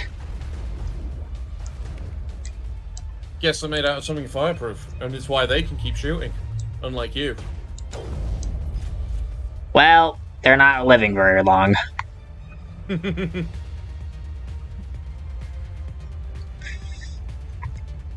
Okay, the boss fight is up ahead. This is one of the two fights that's going to make things exceptionally difficult. However, because I'm playing on a lower difficulty, this probably won't be as bad as it usually is. Armor piercing. I look forward to seeing it. Okay. What weapons do I even have my crewmates using right now? Rex has the shotgun out. Let's swap you over to the assault rifle, honestly.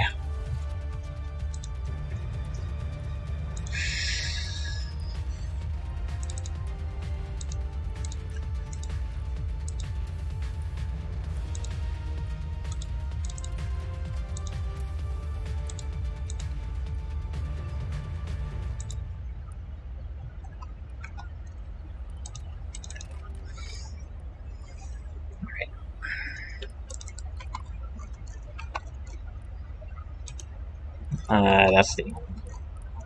Oh, really? Oh, light armor for Tally! Let's see, Nice. Early armor for Tally. Yellow doesn't suit her all that much, if you ask me. So you're playing more for the cosmetics than the bonuses? Well, I'm gonna use the bonuses, but...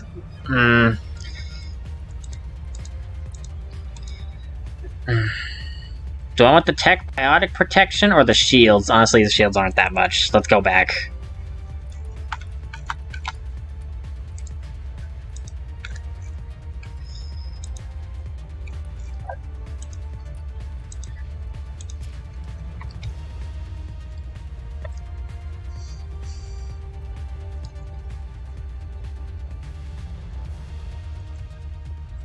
Did I save?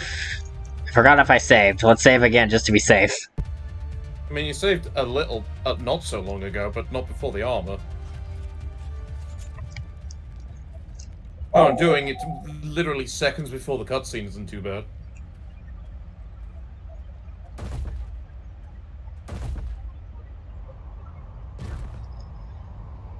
Now imagine going through this same cutscene 15 times because of how hard this fight is.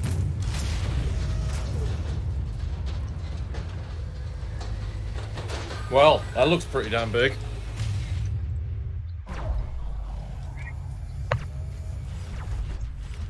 Alright, looks like it's just an armature. I thought it was a colossus. But even still, it's on foot with a lot of enemies nearby. Alright, first things first. Let's get you off of there. Alright, Rex, you have throw as well. Crap. What? Get him! Well, that was not very well timed. Alright. There we go. That should help.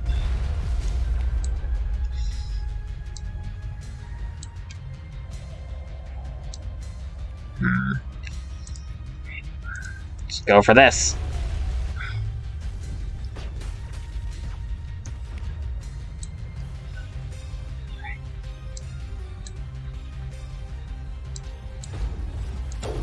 There.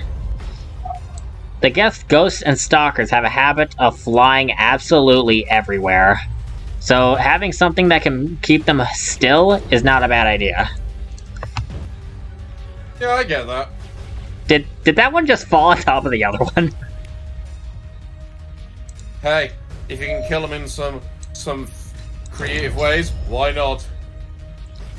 Oh boy, this is gonna take forever.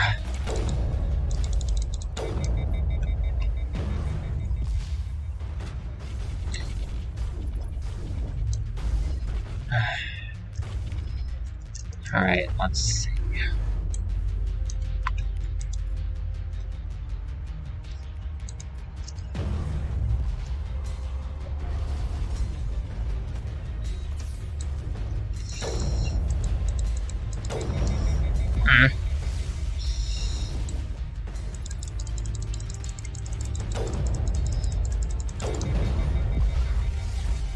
And Rex is down again.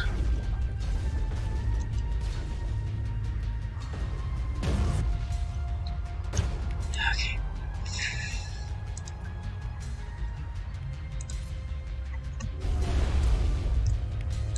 Alright, let's see if lift works.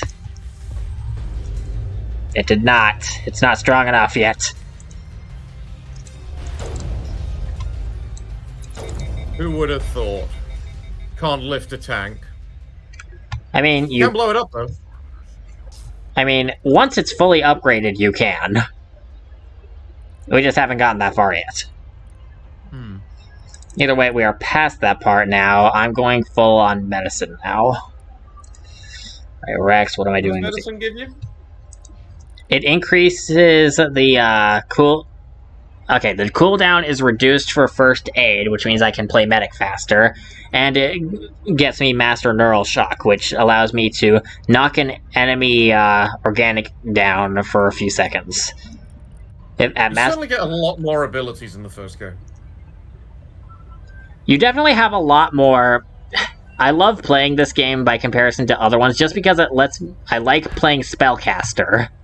And there's so many abilities I have access to.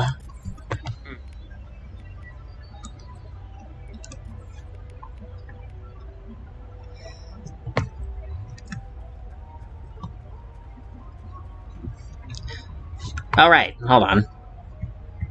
They still won't talk to me, dang it.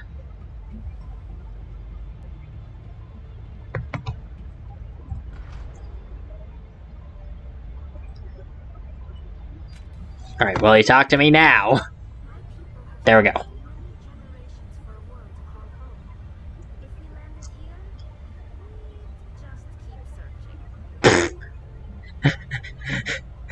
We've been looking for a home for generations. If we stopped here, yeah, we're not staying here.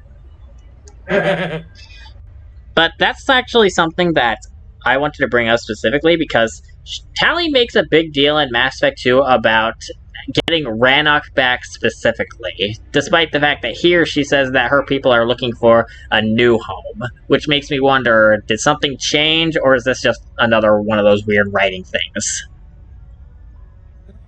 Probably a bit of both. Like, it's a case of, it would be nice if you had the original home, but ultimately, something with it. But it does ultimately kind of feel like it was just the writers honing in on Rannoch as the only place they can live, just for dramatic effect with the Geth-Glorian War. Instead of an alternative solution. Even the Geth wouldn't want to live in this heat. My people have searched many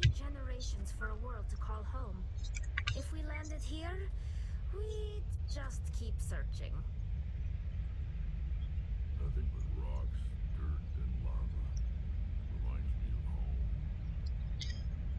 50 degrees hotter and I might start to feel uncomfortable. How are you mammals doing, Shepard? Nothing but rocks, dirt, and lava. Reminds me of home.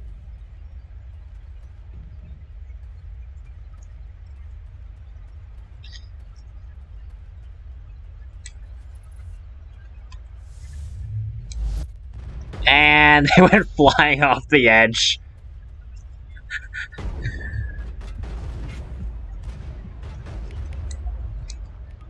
Alright.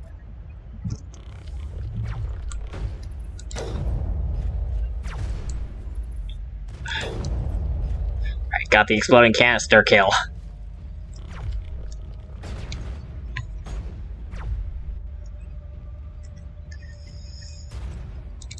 Meh. It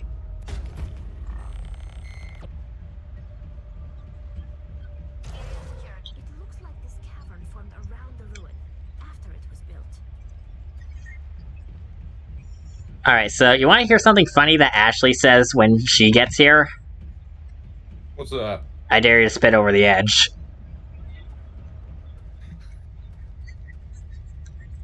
Okay. That's very much an Ashley thing to say, isn't it? Like, everyone else is like, these caverns are so amazing. I dare you to spit over the edge. You always need someone like that. Yeah.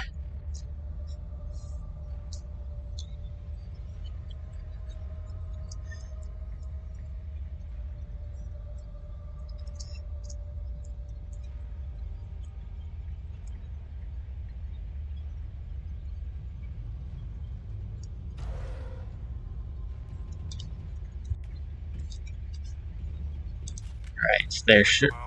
Yep. 2 assault drones. Alright, Tally, that's your cue. Make them kill each other, please.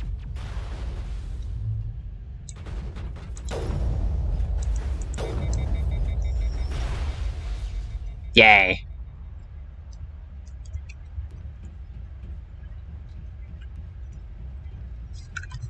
That was weird.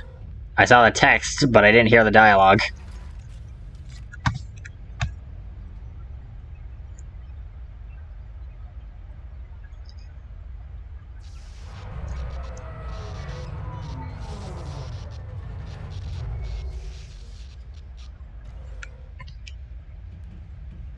Alright.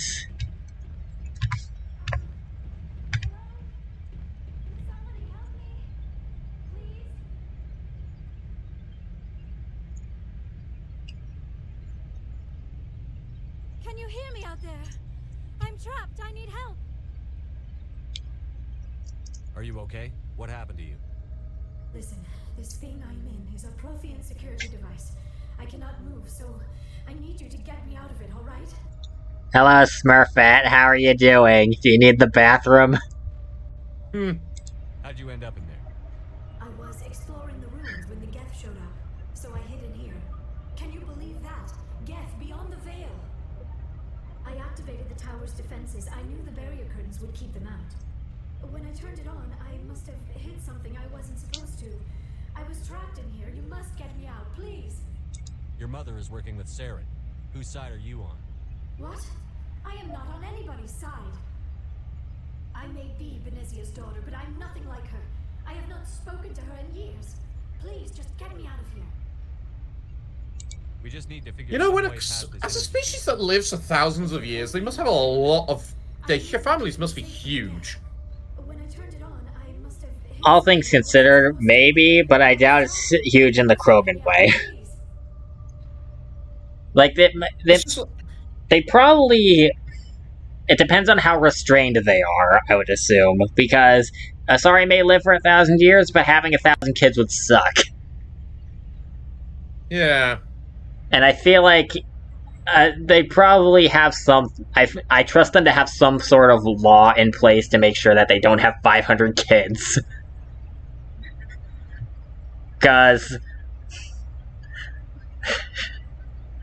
Like, I don't want to know how bad it would be being an Asari hooker and accidentally getting pregnant somehow. Actually, they don't propagate that way, so they probably wouldn't have to worry about it like that, would they? Probably not. We don't know how they work, considering they're a female-only species. Actually, Require. Actually, it is explained that the way that they propagate is not through sex, but with mind melding. That's how Asari sex is. So I guess as long as they don't mind meld, and they just enjoy physical pleasures of flesh or whatever, then it probably should be fine. Either way, I would assume that they'd have something in place to make sure that they don't wind up with overpopulation issues. In fact, Tally, if we talk to her on the Normandy, will actually go over Quarian society and says in one of the dialogues that there are laws in place to keep the population stable so that way they don't have too many or too few people. Yeah, that makes sense. Especially for Quarians. Yeah. The only race in this series that I don't expect to have any laws like that is, well, the one that nearly killed everybody because of that. Yeah, well, it's not like they have a choice about having laws like that. Considering they're mostly sterile at this point. I mean more of a case of... I know they have 1,000 kids at a time, but at the same time, they need to have some sort of law in place about that kind of thing, because their overpopulation problem is exactly what nearly drove the galaxy to run out of all of its resources. Because they just could not stop. The problem is they are stupidly designed because they're a prey species, when they shouldn't be a prey species. I think the developers wanted them to be a predator species, but they wound up being a prey species by accident. Am I right in that assumption? If you look at the way they're designed, their eyes are on the side of their head. Having eyes on your side of your head is an evolutionary trait of prey species. Look, just they because have thousands of facts, like what you're saying, and author intention are not always in alignment. You are correct that they have prey species traits. I'm saying maybe the developers don't know that those were prey species traits. They didn't do very good research into what contributes as a prey species, then. Or a predator species? Yeah. It would have to be something we'd have to look up, but I'm pretty sure that them being a prey species was not actually intentional.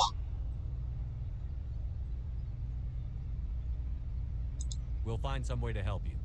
There is a control in here that should deactivate this thing. You'll have to find some way past the barrier curtain. That's the tricky part. The defenses cannot be shut off from the outside. I don't know how you'll get in here. Be careful. There is a Krogan with the Geth. They have been trying different ways to get past the barrier.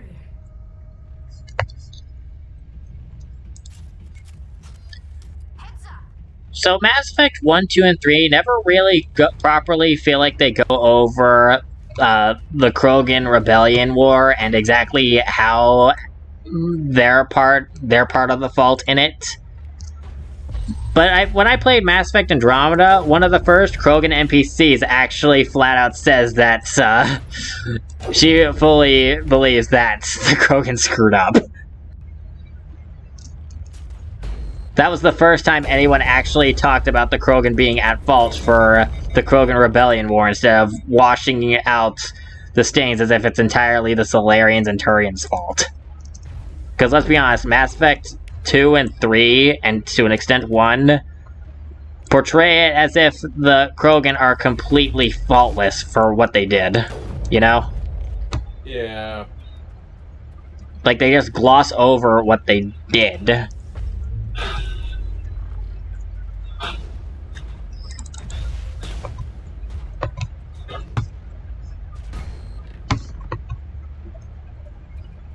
Like, this also isn't helped by how they treat Morden in 2 and 3, because he's so guilt-ridden about being involved in the genophage that you'd think he invented the damn thing, when in actuality he just modified it. No, I'm pretty sure he did invent it. The genophage was made, like, hundreds of years ago, wasn't it? Morden's a Solarian, he's not that old. True, that's actually very fair. Solarians don't live very long. So Morden can't be the inventor, but you saying that you think he was proves my point that the way that the game portrays it, it sounds like he invented the damn thing. The way that the game portrays it is not the best.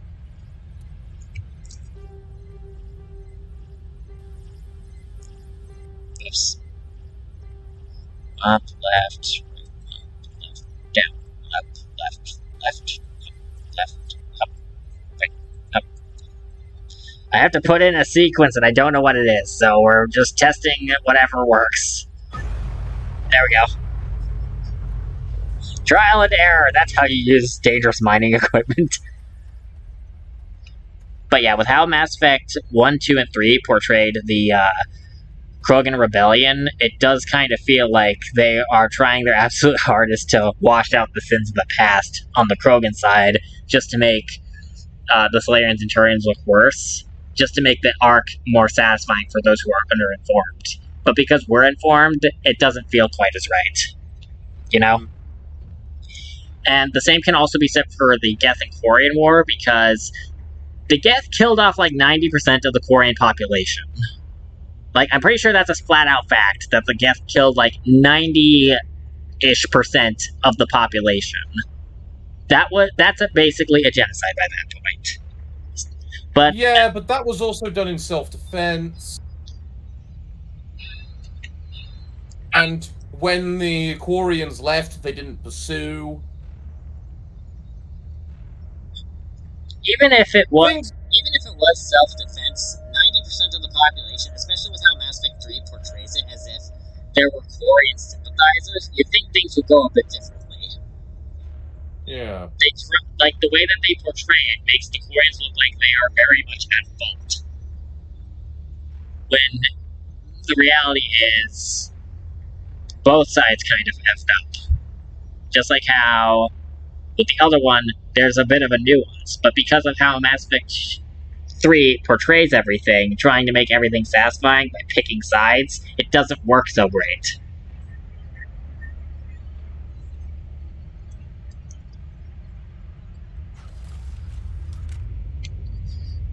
Like, I'm probably going to PO a lot of Mass Effect fans by saying what I feel, but I feel this way for a reason, and I'm tired of keeping my feelings to myself. Yeah, no, the Krogan had it coming entirely. Yeah. Like, it sucks for those Krogan that wanted to become parents who had nothing to do with it, but at the same time, there wasn't really a whole hell of a lot that could have been done, huh? Considering the population problems. Because I doubt, the problem is that Mass Effect also has a problem of treating all these species like monoliths a lot of the time, except for humanity. And that's something that's a problem with a lot of sci-fi and fantasy. Yes, the stereotype exists for a reason, but not everyone falls under that stereotype. And sometimes it would be nice to see a character or multiple characters that aren't that stereotype. You know what I mean? Yeah. But more often than not, those very few characters wind up being like side characters at best. Like, you remember Mass Effect 2 with Char the Krogan and Ariba the Blue Rose of Ilium? Char being a poet instead of... you get where I'm going with this. It's very out of place for Krogans. No, it's more of a case of there are anti-stereotypes around, it's just that you kind of gloss over them. Well, the reason things are stereotyped is because that tends to be the most common denominator. It's not made as, like, a joke. It's made because that tends to be what a vast majority tend to be like. And even if they change over time, so less of the majority, it still tends to be the majority. I'm not saying that the stereotypes don't exist for a reason. You know the American stereotype that a lot of us are entitled jerk bags, and unfortunately I'm inclined to agree as an American myself, considering a lot of people around here. But even then, people like me, I'd like to think I'm not like that. I know I can be a bit on the prideful side every now and then, but I rarely actually am that way. Like, how often am I prideful around you? If anything, I have self-worth issues. Yeah.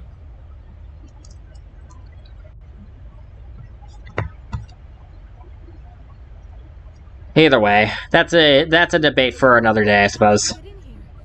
Yeah. There was any way past the barrier. We have to get you out of here before more Geth arrive. Yes, you're right. I've seen enough of them to last a lifetime. That button should shut down my containment field.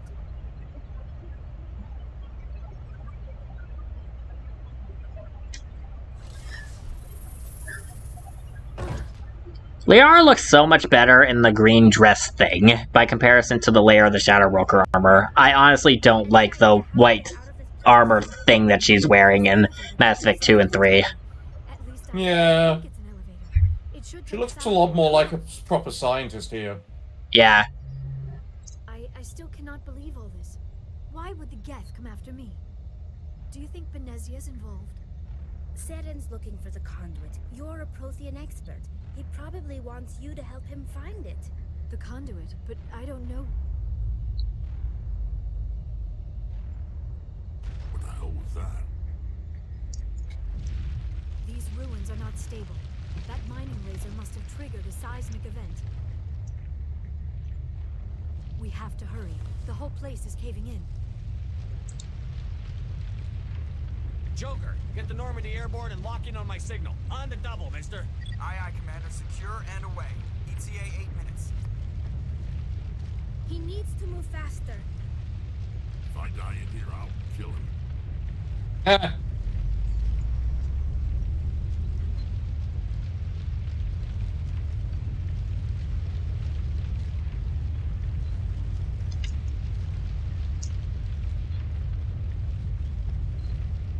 We really need some elevator music going do do do do do do do do do. That's the Jeopardy theme, isn't it? A little bit, yeah.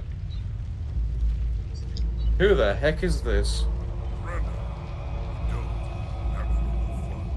Generic Krogan Battlemaster. In case you didn't notice, this place is falling apart. Accelerating, yes it did.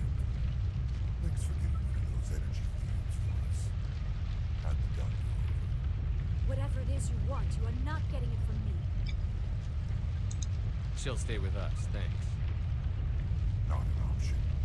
Saren wants her, and he always gets what he wants. Kill him. Spare the Asari if you can. If not, doesn't matter. Right, and with that, on the ground.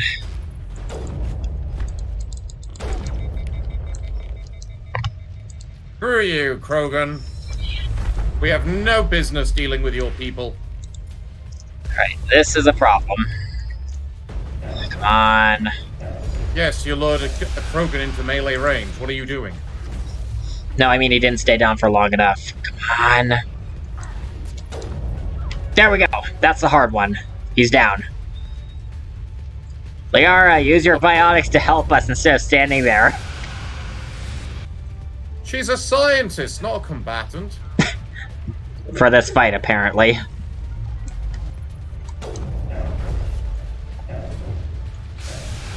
Oh, this is a problem. Dang it. Alright. You're on your own. Indeed.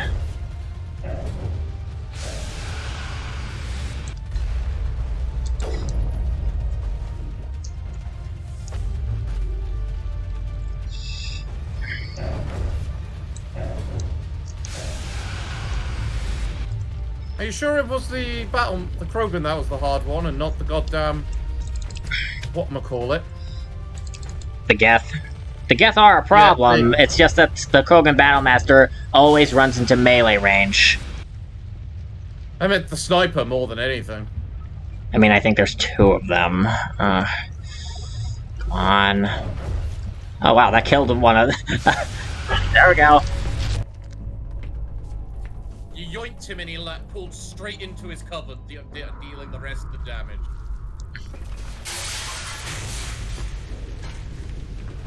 Why is this part so much louder than everything else?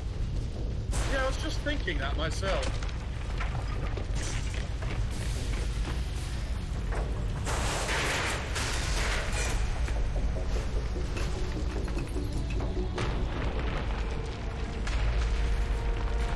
We didn't get any Shepherd talk then. You're gonna have to repeat that after the cutscene. The Shepherd didn't say anything then, despite what subtitles said. I think something is off with the volume settings, considering the fact that I have all the 3 of the volume nozzles set to 20% out of 100, and I'm guessing for that cutscene, the dialogue was still at 20, while everything else wound up spiking to 100 again for no reason. 10 more seconds, we would have been swimming in molten salt. Yeah. The Normandy isn't equipped to land in exploding volcanoes. They tend to fry our sensors and melt our hull.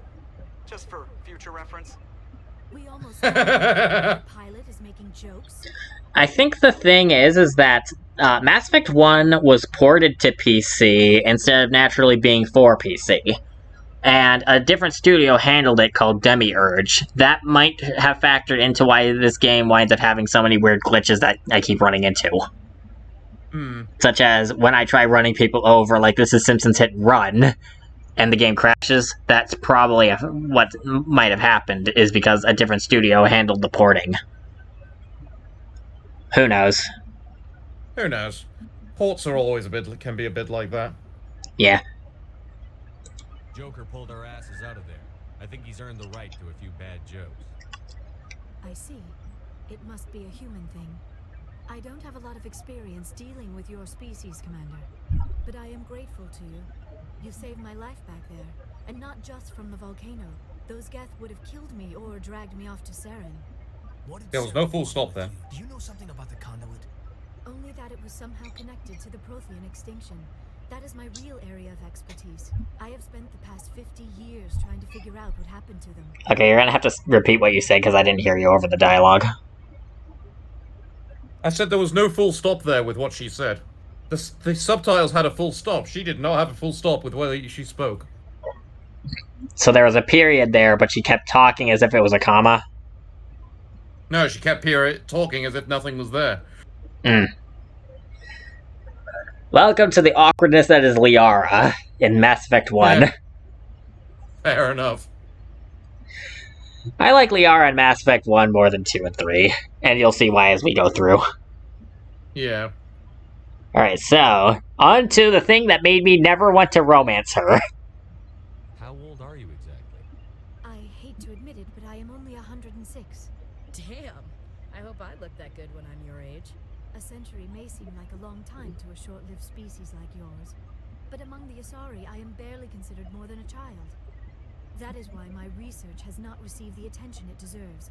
Because of my youth, other Asari scholars tend to dismiss my theories on what happened to the Protheans. So, by human standards, she's a great granny. By Asari standards, she's barely more than a child, which means that by Asari standards, she's a teenager. This is not working out no matter which way we look at it. Like, even if you interpret it as trying to say she's actually more like a young adult, that's not how that sounded. No, it does, because you also got to remember, she's been researching for 50 years, which means she's been an adult, at least, for 50 years. Even still, awkward as crap. She could have worded that better. Because I was under the impression that Great Granny here is a teenager by Asari years. Either way, I'd rather just be friends with her anyway. I think when I played through Mass Effect, I looked into who my romance options were, and I kept them in mind. and I chose someone else over her and waited until Mass Effect 2 when I could go forward with it. Yeah. Anyways, back to the Prothean thing. I've got my own theory on why the Protheans disappeared. With all due respect, Commander, I have heard every theory out there. The problem is finding evidence to support them. The Protheans left remarkably little behind. It is almost as if someone did not want the mystery solved. It is like someone came along after the Protheans were gone and cleansed the galaxy of clues. But here is the incredible part. According to my findings, the Protheans were not the first galactic civilization to mysteriously vanish. This cycle began long before them. Where'd you come up with this theory? I thought there wasn't any evidence. I have been working on this for 50 years. I have tracked down every scrap and shred of evidence. Eventually, subtle patterns start to emerge. Patterns that hint at the truth. It is difficult to explain to someone else. I cannot point to one specific thing to prove my case. It is more a feeling derived from a half-century of dedicated research. But I know I'm right, and eventually I will be able to prove it. There were other civilizations before the Protheans. This cycle has repeated itself many times over. You know what? I give credit to Rex because he seems to be listening intently. I don't know. There is barely any evidence on the Protheans, even less on those who came before them. I cannot prove my theory, but I know I am right. The galaxy is built on a cycle of extinction. Each time a great civilization rises up, it is suddenly and violently cast down. Only ruins survive. The Protheans rose up from a single world until their empire spanned the entire galaxy. Yet even they climbed to the top on the remains of those who came before. Their greatest achievements, the mass relays and the Citadel, are based on the technology of those who came before them. And then, like all the other forgotten civilizations throughout galactic history, the Protheans disappeared. I have dedicated my life to figuring out why. So something interesting about this conversation is that this conversation changes drastically depending on whether or not you saved Liara last or not. If you saved Liara last, instead of going to Pharos or Noveria or Vermeer, then every other character is already up to speed on the Prothean situation because of every other plot point that has already come up by that point. And so they're talking in circles around the Prothean expert, and Liara's like, what the hell are you people talking about? We have already found everything, because we are the plotline characters. Aha! And then Liara expresses just how pissed off she is that all of the answers of what happened to the Protheans fell into the laps of these random strangers that weren't trying to find the answer for 50 years. And they've just found it in the time span of one afternoon. Like, honestly, I'd be pretty angry. Character syndrome. Like, I'd be as angry as Liara too, honestly. And I probably... Yeah, that's technically what half of research is, getting lucky and looking at the right place. Yeah, but even still, Liara was doing it for 50 years. Shepard was doing it for an afternoon. Either way. They were wiped out by a race of sentient machines. The Reapers. The Reapers? But I have never heard of. How do you know this? What evidence do you have? There was a damaged Prothean beacon on Eden Prime. It burned a vision into my brain. I'm still trying to sort out what it all means. Visions? Yes, that makes sense. The beacons were designed to transmit information directly into the mind of the user. Finding one that still works is extremely rare. No wonder the Geth attacked Eden Prime. The chance to acquire a working beacon, even a badly damaged one, is worth almost any risk. But the beacons were only programmed to interact with Prothean physiology. Whatever information you received would have been confused, unclear. I am amazed you were able to make sense of it at all. A lesser mind would have been utterly destroyed by the process. You must be remarkably strong-willed, Commander. Okay, this isn't helping us find Saren or the Conduit. Of course, you're right. I am sorry, my scientific curiosity got the better of me. Unfortunately, I do not have any information that could help you find the Conduit, or Saren. Why would I come at her like that? Honestly, it depends. Honestly, it could be a response because it's It's the renegade response. We know it's the asshole option.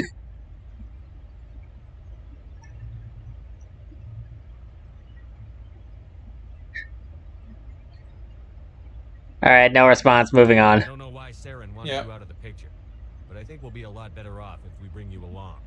Thank you, Commander. Saren might come after me again. I cannot think of anywhere safer than here on your ship. And my knowledge of the Protheans might be useful later on. And her biotics will come in handy when the fighting starts. Good to have you on the team, Liara. Thank you, Commander. I am very grateful. Oh, I am afraid I am feeling a bit lightheaded. When was the last time you ate or slept? Dr. Chakwa should take a look at you. It is probably just mental exhaustion, coupled with the shock of discovering the Protheans' true fate. I need some time to process all this. Still, it could not hurt to be examined by a medical professional. It will give me the chance to think things over. Are we finished here, Commander? We can talk again after you've seen the doctor. The rest of you, dismissed. Mission reports are filed, Commander. You want me to patch you through to the Council? Yes or no? Are we going to do the infamous trait with the Council where you just cut them off immediately? That's not what I plan on doing anyway. Usually, I usually try to be civil.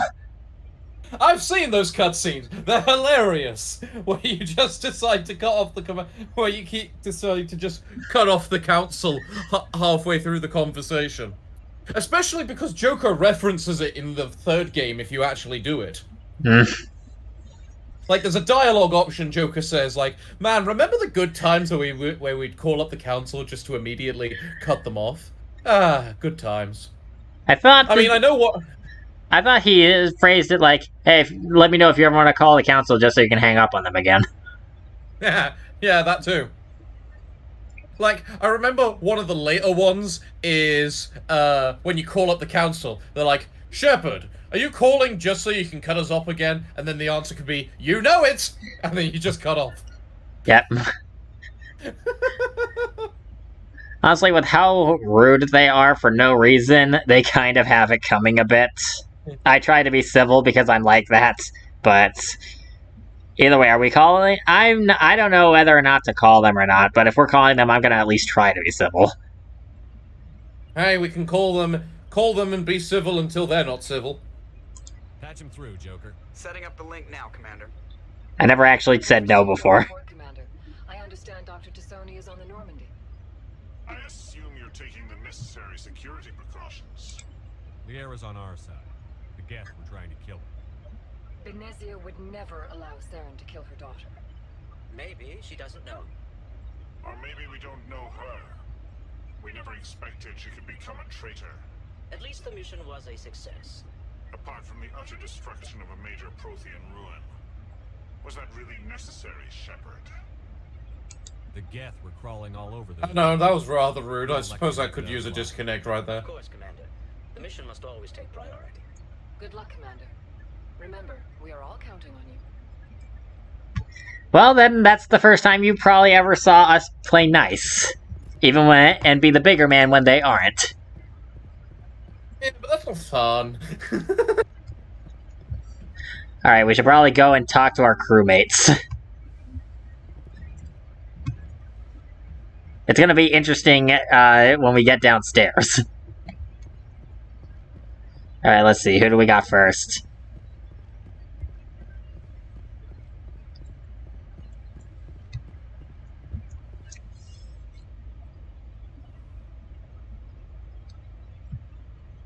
Commander, are you coming to check up on me?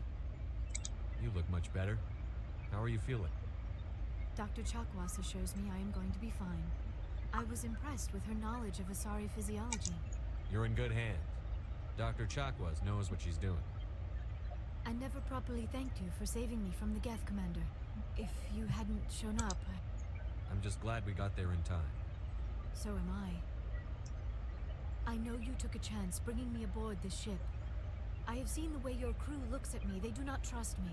But I am not like Benezia. I will do whatever I can to help you stop Saren. I promise. Don't worry, Liara. I trust you. I know you won't let me down. It means a lot to hear you say that, Commander. Thank you. Alright, so... we can now talk to Liara about stuff. Yourself, Liara. Me? I am afraid I am not very interesting, Commander. I spend most of my time on remote digs, unearthing mundane items buried in long-forgotten Prothean ruins. You must enjoy something about it. I love my work. Seeking out history's lost secrets has a special appeal for me. You were actually touched by working Prothean technology. That is why I find you so fascinating, Commander. Sounds like you want to dissect me in a lab somewhere. What? No, I did not mean to insinuate. I never meant to offend you, Shepard. I only meant that you would be an interesting specimen for an in-depth study. No, that's even worse. She's such a dork. It's kind of funny. This is why I like her in Mass Effect 1 and don't really like what happened with 2 and 3. She's just so endearingly awkward in Mass Effect 1. Even when you have her as a party member to go off and kill shit, it's still not. She's still Liara.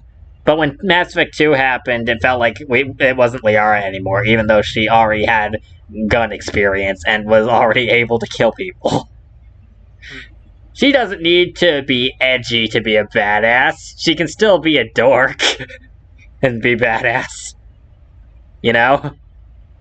Yeah, I get you. Calm down, Liara. I was only joking. Joking? Oh, by the goddess, how could I be so dense? You must think I am a complete and utter fool. Now you know why I prefer to spend my time in the field with data disks and computers. I always seem to say something embarrassing around other people. Please, just pretend this conversation never happened. Liara, you are being a mood right now. Do you know why Benezia joined up with Oh, good old Liara.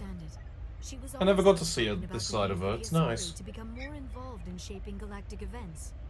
Not only that, but you never got to see her actually be a Prothean expert.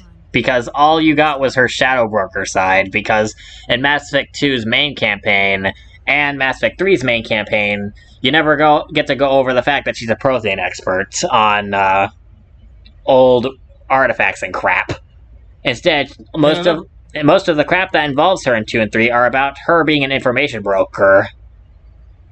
I mean, I never really saw the DLC, so... Exactly, because you didn't have it. That's why I'm saying in the main campaign, which is what you experienced, all you saw was Shadow Broker Liara, not Nerd Liara. So now, this is your first time basically being properly exposed to Dork Liara. This hurts you, doesn't it? None of this makes any sense to me. I have not spoken to Benezia in many years, but I know her, and this was not like her. Something changed. I'd like to know more about the Asari. We were the first species to discover the Citadel. We were instrumental in forming the Council, and we always strive to be the voice of peaceful cooperation in galactic disputes. My people believe we are all part of a single galactic community. Each species contributes something to the greater whole. Although we seek to understand other species, it seems few of them seek to understand us. The galaxy is filled with rumors and misinformation about my people. Like what? You need a new representative of your council if that's how your attitude is. My species is monogendered. Male and female have no real meaning for us. We still require a partner to reproduce. This second parent, however, may be of any species and any gender. So, hypothetically speaking, you could make out with a mushroom. And still produce... I mean, mushrooms... mushrooms have an infinite number of genders, don't they? I don't have a clue. I'm pretty sure that mushrooms don't follow the same gender rules. Either they don't have any gender, or they have an infinite number of them. It's one or the other, and I don't remember which. Either way, by her logic, if male or female doesn't matter because it could be of any gender, then a mushroom people that doesn't follow normal gender would be a viable option. don't understand. Your species can mate with anyone? Mating is not quite the proper term, not as you understand it. Physical contact may or may not be involved, but it is not an essential element of the union. The true connection is mental. Our physiology allows us to meld with other beings. We can touch the very depths of their minds. We explore the genetic memory of their species. We share the most basic elements of their individual and racial identities. We then pass these traits on to our daughters. It is how we learn to grow as a species and how we develop a greater understanding of other races. Because of the way that Asari mating is basically to meld with the brains of other people, being in the friend zone with Liara and getting to the end of Mass Effect 3 where you get to mind meld with her anyway is like, wait, did Liara just casually have sex with me out of nowhere? I mean, that's how the mind melding works, I guess, so... So, yeah, I heard about that when I was like, I didn't think of that at the time when I played Mass Effect 3, but I always had the feeling that, especially later on, Liara was always the developer favorite, and Mass Effect 3 definitely feels like it wasn't pulling any punches in that regard. Either way. What happens to your partner after the union? Every relationship is different. Some unions are a single encounter with both parents parting ways afterwards. Others can be more long-term. Sometimes an Asari and her partner will stay together for many decades. Do you know who Matriarch Benezia chose as her partner? She rarely spoke of her partner. Though I know my father, if you want to use that term, was another Asari. I mean, I assume that they'd have to be able to do that, considering everything. Like, if Asari can't mate with other Asari, then during the primordial ooze part of everything, how would they have been able to reproduce if they couldn't do it with each other? They wouldn't. Exactly. Either that or they had a surrogate secondary species to do it for that sole purpose. Yeah, and if that species happens to go extinct, then so would the Asari. If they had the surrogate species, they'd make sure it didn't go extinct and would look after it. That's what they'd have to do. That's what they'd have to do, because the alternative is pretty much exactly what I just described. Yeah. Alright, so Liara, who's your dad? Benezia never told you her partner's name? Union with our own kind is no longer common, not for the purposes of reproduction. Most Asari believe it weakens our species. Asari daughters inherit racial traits from the father species. If both parents are Asari, then nothing has been gained, or so conventional wisdom would hold. I am what is sometimes called a pureblood. Though no Asari would ever be cruel enough to say the word to my face, it is a great insult among my people. It is possible Benezia's partner was embarrassed by their union. She may have been too ashamed to publicly acknowledge me as her offspring. Yeah, so Mass Effect 1 never goes over the Arda Yakshi thing, because that didn't exist until Mass Effect 2. I find that quite fun, the idea of a pureblood being an insult for Asari, when compared to the likes of us, it would be considered the greatest prestige being pureblood. Yeah, and it makes sense based on how she described it. Yeah. It's kind of fun looking at the differences like that. Yep. But even then, I guess you already know that, I think we've already pretty much come to terms with the fact that Mass Effect 2 and 3 was just kind of winging it with a lot of their decisions, so me bringing up the Arda Yakshi is pretty much just, another can of fuel to that fire. Yeah. It did lead to an interesting subplot with Samara, but we also need to acknowledge the fact that it does kind of feel like it punches the world building in the face. Especially, or maybe not. Liara. It could just add an extra element that wasn't known at the time, but the problem is that Samara says that Arda Yakshi is from an old dead Asari language, so this has been around for a while. It's just that Liara, for some reason, doesn't know about the Ariachi enough to bring it up. Because, despite the fact that that's a major genetic disorder that turns people into murder machines, which is something that should probably be well known enough to discourage people from going forward with it. You say well known, but it could just be significantly rare. Like 1 in a billion. Like, do you know about Tree Man disease? I do not. Exactly. Because it affects, I think, a total of 23 people on the planet. I mean, I don't know much medical stuff in the first place, so... And neither does she, so...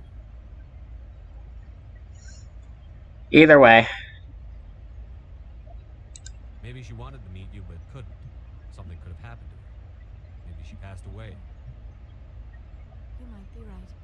I hope you are. But I have no way to know for sure. Venezia never spoke of her partner. Whatever happened, it caused her too much pain to dwell on it. She raised me by herself, though that is not uncommon. Many Asari raise their children alone, particularly if the father species is short-lived. Often the partner will pass on long before the child reaches maturity. Didn't I already ask this? Do you know who Matriarch Venezia is? Pretty sure. She rarely spoke of her partner. Yep. I thought you always needed another species to serve as one. Think about it, Shepard. If we were not able to mate with our own species, we would have died out long before we ever mastered spaceflight and left our homeworld. Union with our own kind is no longer common. Asari daughter, it is possible Venezia's partner was embarrassed by their union. Maybe she wanted to meet you. But many Asari raise their children alone, particularly if the father species is short-lived. You Asari live for 1,000 years. What happens when your partner dies? Few sapient species live as long as my kind. We have learned to take a philosophical approach to our unions. We do not focus on the inevitable loss of our partners. Instead, we enjoy the time we spend with them. And even after they're gone, a part of them lives on in us. The union is a connection that transcends both time and space. I should go. Goodbye, Shepard. Thank you for the experience points, Liara. Love you, but not like that.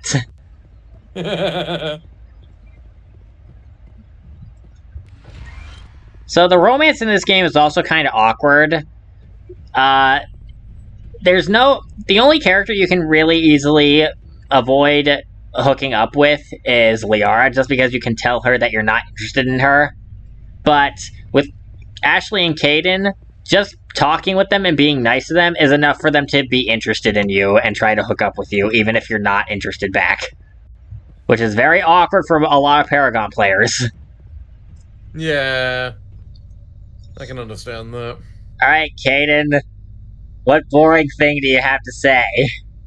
Because everyone thinks you're boring. Anything you need, Commander? Just trying to get a sense of where the crew's at. Thoughts? Is this an official evaluation, Commander? Or off the record? Alenko, when it's just you and me, you can consider it off the record. That's a generous attitude. Okay. I think there's something wrong with all this. This Saren is looking for records on some kind of galactic extinction, but we can't get backup from the Council? Sorry, Commander. There's writing on the wall here, but someone isn't reading it. The Council doesn't want to believe anything's wrong. I'd call it human nature, but... I hear you. It just seems like a group that's been around as long as the Council should see this coming. Sorry if I got too informal. Protocol wasn't a big focus back in Bot. Tell me about it. Biotic acclimation and temperance didn't last past the airlock. To the kids they hauled in, it was brain camp. Sorry, hauled in is unkind. We were encouraged to commit to an evaluation of our abilities so an understanding of biotics could be compiled.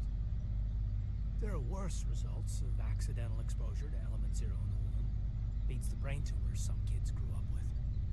Like, you can tell from his tone that even though he's saying it in a politically correct way, he's not happy about it. Yeah. Is there some question about how you were exposed?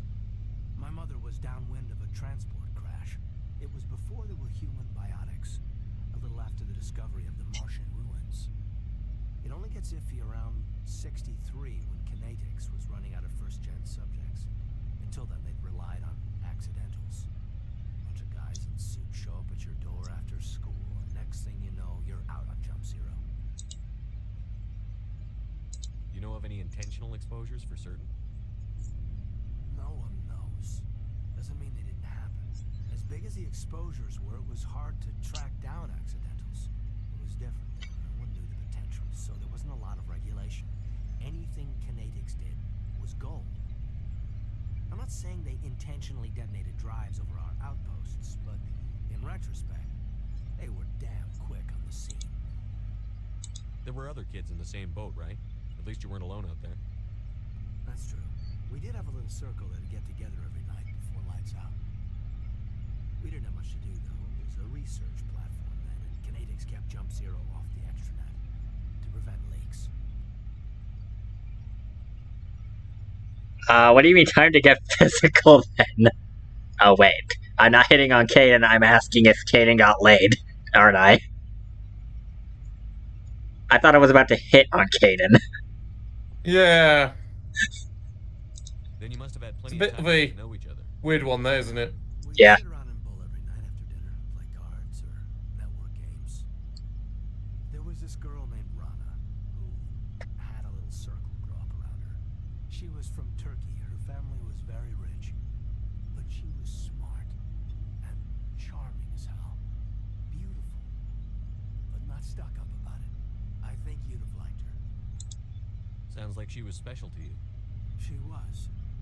Maybe she felt the same, but things never felt together. Training, you know. Jump Zero is Gagarin Station, right? What's it like? Yeah, that's the official name. Biggest and farthest facility we had for decades. Right on the termination shock, the outer edge of the solar system.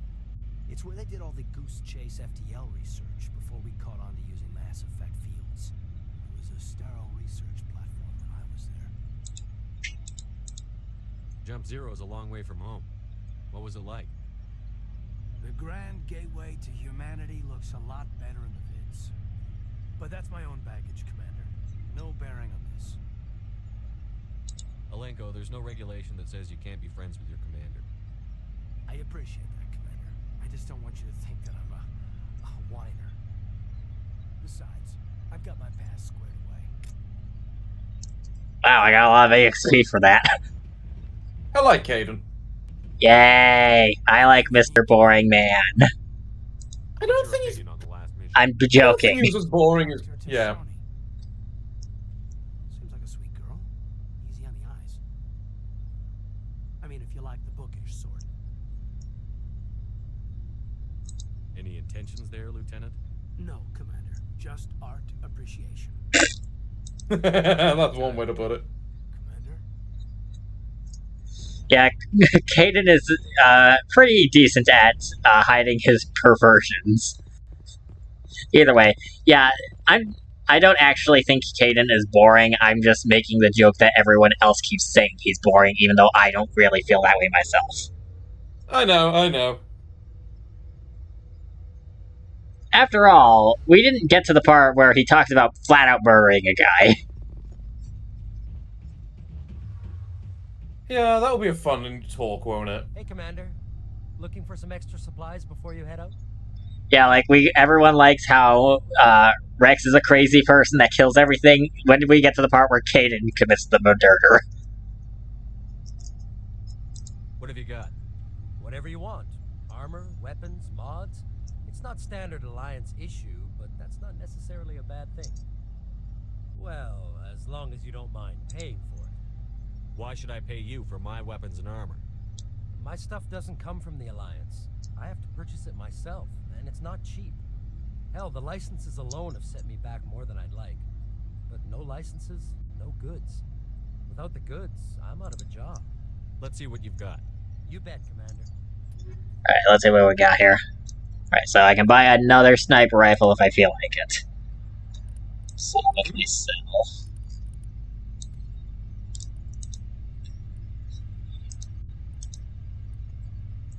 Now, I'm able to sell a bunch of this stuff for credits.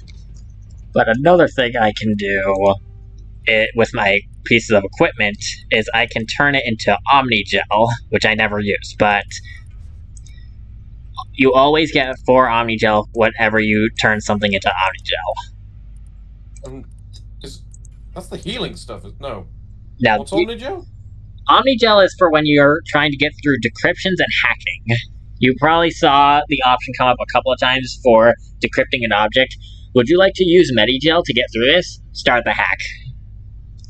So, your Medigel is basically the auto bypass to get past the hacking minigame. Right, okay. Can you still use it if you failed it once, or...? I think you can still use Omnigel to get past a lock if you accidentally fail the minigame and lock yourself out. But you'll always get 4 Omnigel no matter what you turn into Omnigel. That's a lot. It's a lot for level 1 and 2 items, but not very much for anything that's actually worth a crap. True. True.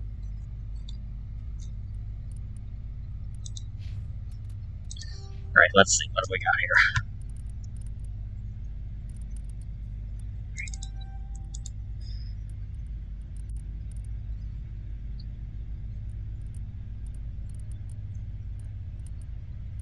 What do I want? What do I want? That for now. Yeah, we'll do that. Alright, who are we talking to next? Garrus is right over here. Commander, nice work out there. I knew working with the Spectre would be better than life at CSEC. This is a very awkward conversation. I was about to say, how are you enjoying your clone, Garrus?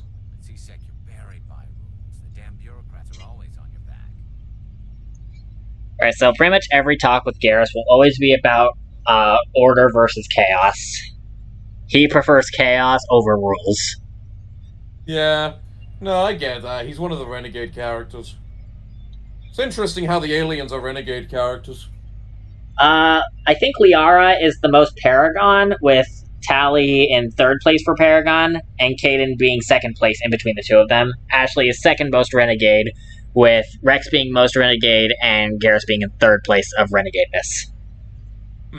Tally and Garrus lean more towards neutral. But Garrus leans slightly towards Renegade, Tally leans slightly towards Paragon.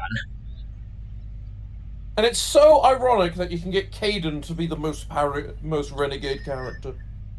And the same can be said for Ashley being Paragon, because it's the same situation. It's just that you have to be Paragon male shepherd instead of Renegade female shepherd. Because, yeah, we can make Caden racist with the power of being sexy. Great. Anyways. For the most part, the rules are there for a reason. Maybe. But sometimes it feels like the rules are only there to stop me from doing my work. If I'm trying to take down a suspect, it shouldn't matter how I do it, as long as I do it. But CSEC wants it done their way. Protocol and procedure come first. That's why I left. So you just quit because you didn't like the way they do things? There's more to it than that. It didn't start out bad, but as I rose in ranks, I got saddled with more and more red tape. CSEC's handling of Saren was typical. I just couldn't take it anymore. I hate moving. I hope you made the right choice. I'd hate for you to regret it later. Well, that's sort of why I teamed up with you. It's a chance for me to get off the Citadel, see how things are done outside CSEC. Either way, I plan to make the most of this. And without CSEC headquarters looking over my shoulder, well, maybe I can get the job done my way for a change. If getting the job done means endangering innocent people, then no. We get the job done right, not fast. Got it? I wasn't trying to. I understand, Commander. Like, being Paragon feels like we're being a bit harsh on him, if I'm being honest. Yeah, I was about to say, that felt a little harsh.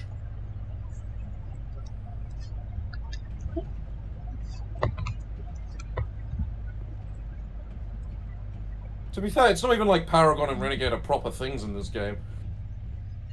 You can respond in any way and not have it affect a morality scale, can't you? What do you mean?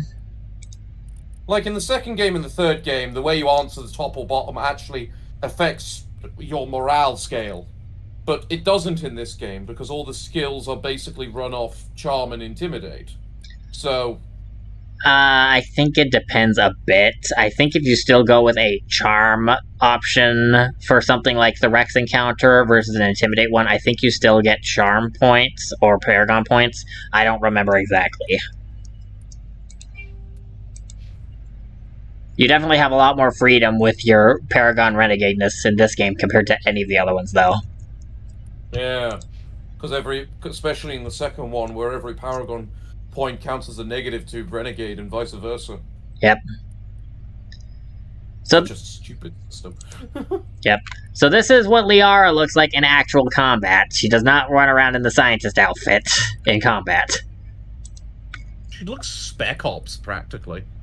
It actually does kind of look like she's ready for some sort of special operation or tactical espionage action or something, doesn't it? Yeah. Interesting how she wears human armor, too. Yep. So her armor is the gladiator armor. Let's see what she looks like in everything else. Somehow she doesn't pull this... Somehow she pulls this off not terribly. But it's still not my favorite. Let's see what else we got. What is that? That's basically the same as the gladiator one. Ooh, that looks nice. And it's the same as the duelist armor, but without the awkward ropes on the boobs. Because I don't know what was up with this one, but I don't like I don't like that. How that looks. I see what you mean. I didn't know what you meant at first, and you brought it back, and I'm just like, okay, I guess I understand what you mean now. But yeah, let's go with this one because it looks decent, and also because the shields. I can't wait until we get far enough in to get Colossus armor. That's the best armor in the game. Is that like super heavy or something? It comes in light, medium, and heavy armor. Ah, so it's just an armor type. Yeah, it's a brand of armor that winds up being like the best armor in the game. We'll see it later if it shows up in the inventories anywhere. What's your story, Rex? There's no story. Go ask the Quarian if you want stories. You Krogan live for centuries. Don't tell me you haven't had a few interesting adventures. Well, there was this one time the Turians almost wiped out our entire race. That was fun. Great conversation starter. Yeah, moody bastard. I heard about that. You know, they almost did the same to us. It's not the same. It seems pretty much the same to me. So your people were infected with a genetic mutation? An infection that makes only a few in 1,000 children survive birth? You have thousands of children. Your entire species? A few in 1,000 children survive. Oh, so you mean you actually gain a sustainable population? The awkward bit is that with how much these people don't even care about life in general, like... Yeah, they're very bloodthirsty, so it's just like, oh, we don't care about life, but the children, they're off limits. Like, they're being quite inconsistent with their logic. It's a complicated... It's like, you can't even claim it's like, they don't care about other species' lives. But because they kill themselves all the time, so... Yeah, they don't really have a high value in life in general. They just don't care. Like they're so upset about the genophage happening because they can't have kids, and yet they value life so little that they keep acting like murder hobos anyway, to the point of things getting the way that they are. Like, I don't know how to say it. I know in my head I'm thinking it, and I know how to... They're hypocrites. Yes, that.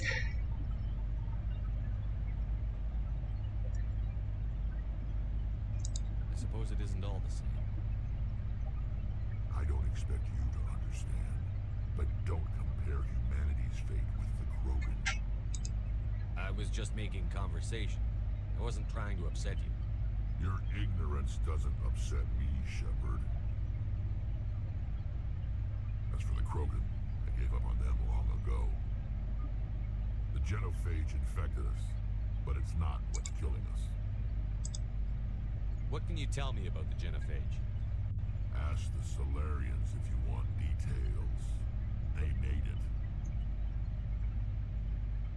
All I know, it makes breeding nearly impossible. Thousands die in stillbirth, and most never get that far. Every Krogan is infected, every one. And no one's rushing to find a cure. Why don't the Krogan try to find a cure? When was the last time you saw a Krogan scientist? You ask a Krogan, would he rather find a cure for the genophage or fight for credits? He'll choose fighting every time. It's just who we are, Shepard. I can't change that. Nobody can. Actually, yes, you can. It just depends on your attitude and how willing you are to actually change and improve. So that's on you. He's talking about changing the attitude of the entire species, and and that's almost impossible as a singular person. That's fair, though I'd still say that if he wants the Krogan genophage cured, make the damn cure yourself, bitch. You've had 1,000 years. But he could also be not an intelligent enough person, and he understands he's not, as well.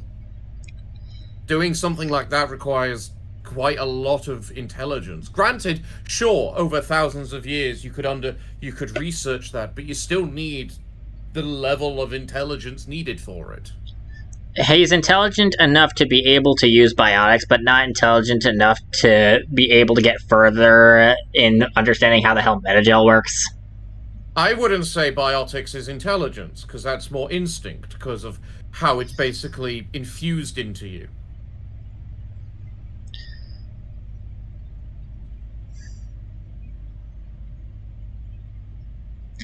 I don't know. I still feel... I don't know. Fighting and martial arts become an instinct. Biotics would be the same category. Whereas science and knowledge is constantly learned and refined. I feel like you can learn and refine biotics as well. Like, Liara is also an expert on biotics, despite the fact that she's a nerd who goes off and digs up bones all the time. Her life is very boring. So how did she get her biotics? If like, are there thieves trying to constantly attack her dig sites all the time that she had to learn self-defense? Is that common enough? Probably not. So yeah, how did she learn her biotics if not through intelligence? You could make the argument that it could be either. I'd say for Liara, that's different. She's an Asari. They do that. They learn biotics at childbirth. Actually, Liara flat out says that some Asari don't even bother training their biotics for self-defense purposes at all. This happens in one of the elevator conversations, ironically, with Rex.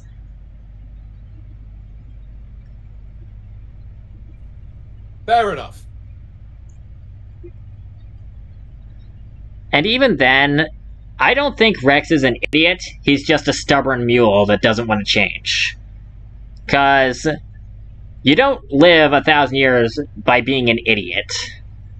There is a big difference between not being an idiot and being intelligent.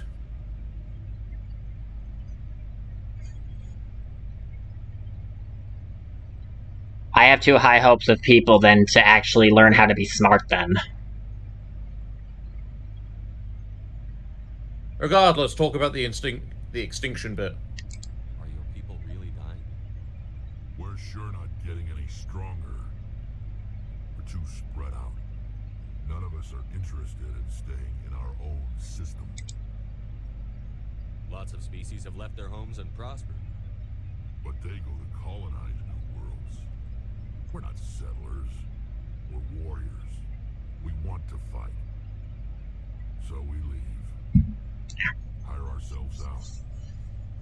And most of us never go back. So long, Rex. He's an old soldier that's seen too much.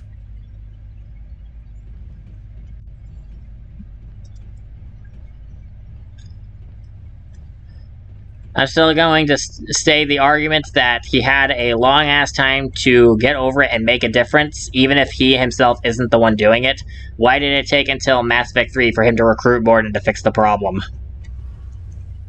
Like, even if you can't fix the problem yourself, you can still try and make connections with other people to try and help you with it. Probably because he sees the crow. You said... He said himself he's lost hope for the Krogan, so he probably sees that they're not worth saving. And then Vermeer happened, and he made a huge-ass deal about it, to the point that he pulls a shotgun out on us. Doesn't Vermeer involve Krogan scientists? It only involved one, and we don't even get to talk to them. The reason Rex pulled his shotgun on us is because he wants the genophage cured for his people. So for a man who says that he's given up hope on them, I don't think he has. There's a difference between giving up hope and then suddenly, look, here's a spark of hope right in front of you.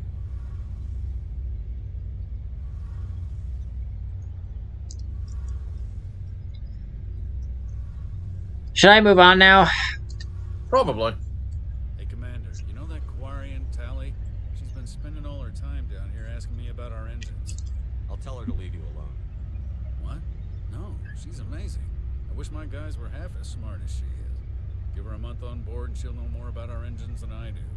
She's got a real knack for technology, that one. I can see why you wanted her to come along. I figured she'd be a real asset to the team. You got an eye for talent, Commander. But I'm guessing that's not why you came down here. I just want EXP, so... You're not even prepared to listen to you. I'm sorry, you're human, you're boring, we're not talking. Now, you're a background character. I don't care about background characters.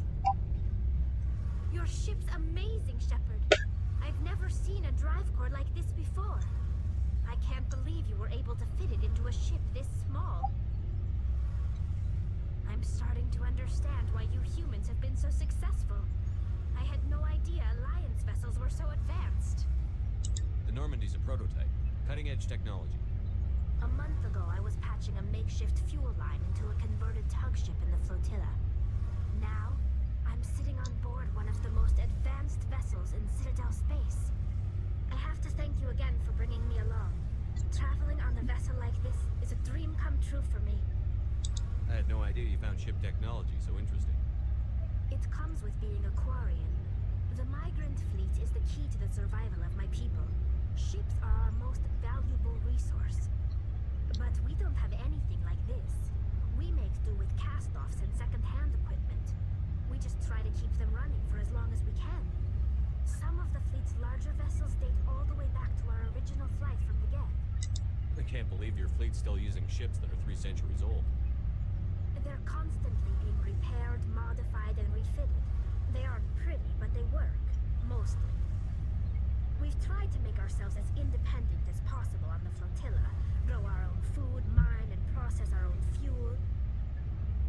But some things we just can't make on our own. A patch to maintain the hull integrity requires raw materials we just don't have. That's why our pilgrimages are so important. I want to know more about the Geth. I doubt I can tell you anything you don't already know. It's been almost 3 centuries since they drove my people into exile. All I know is the story of their origins. What they were when we created them, and how they turned on us. Interesting. The Geth were originally created to serve as an automated manual labor force. Initially, their intelligence was as limited as any VI.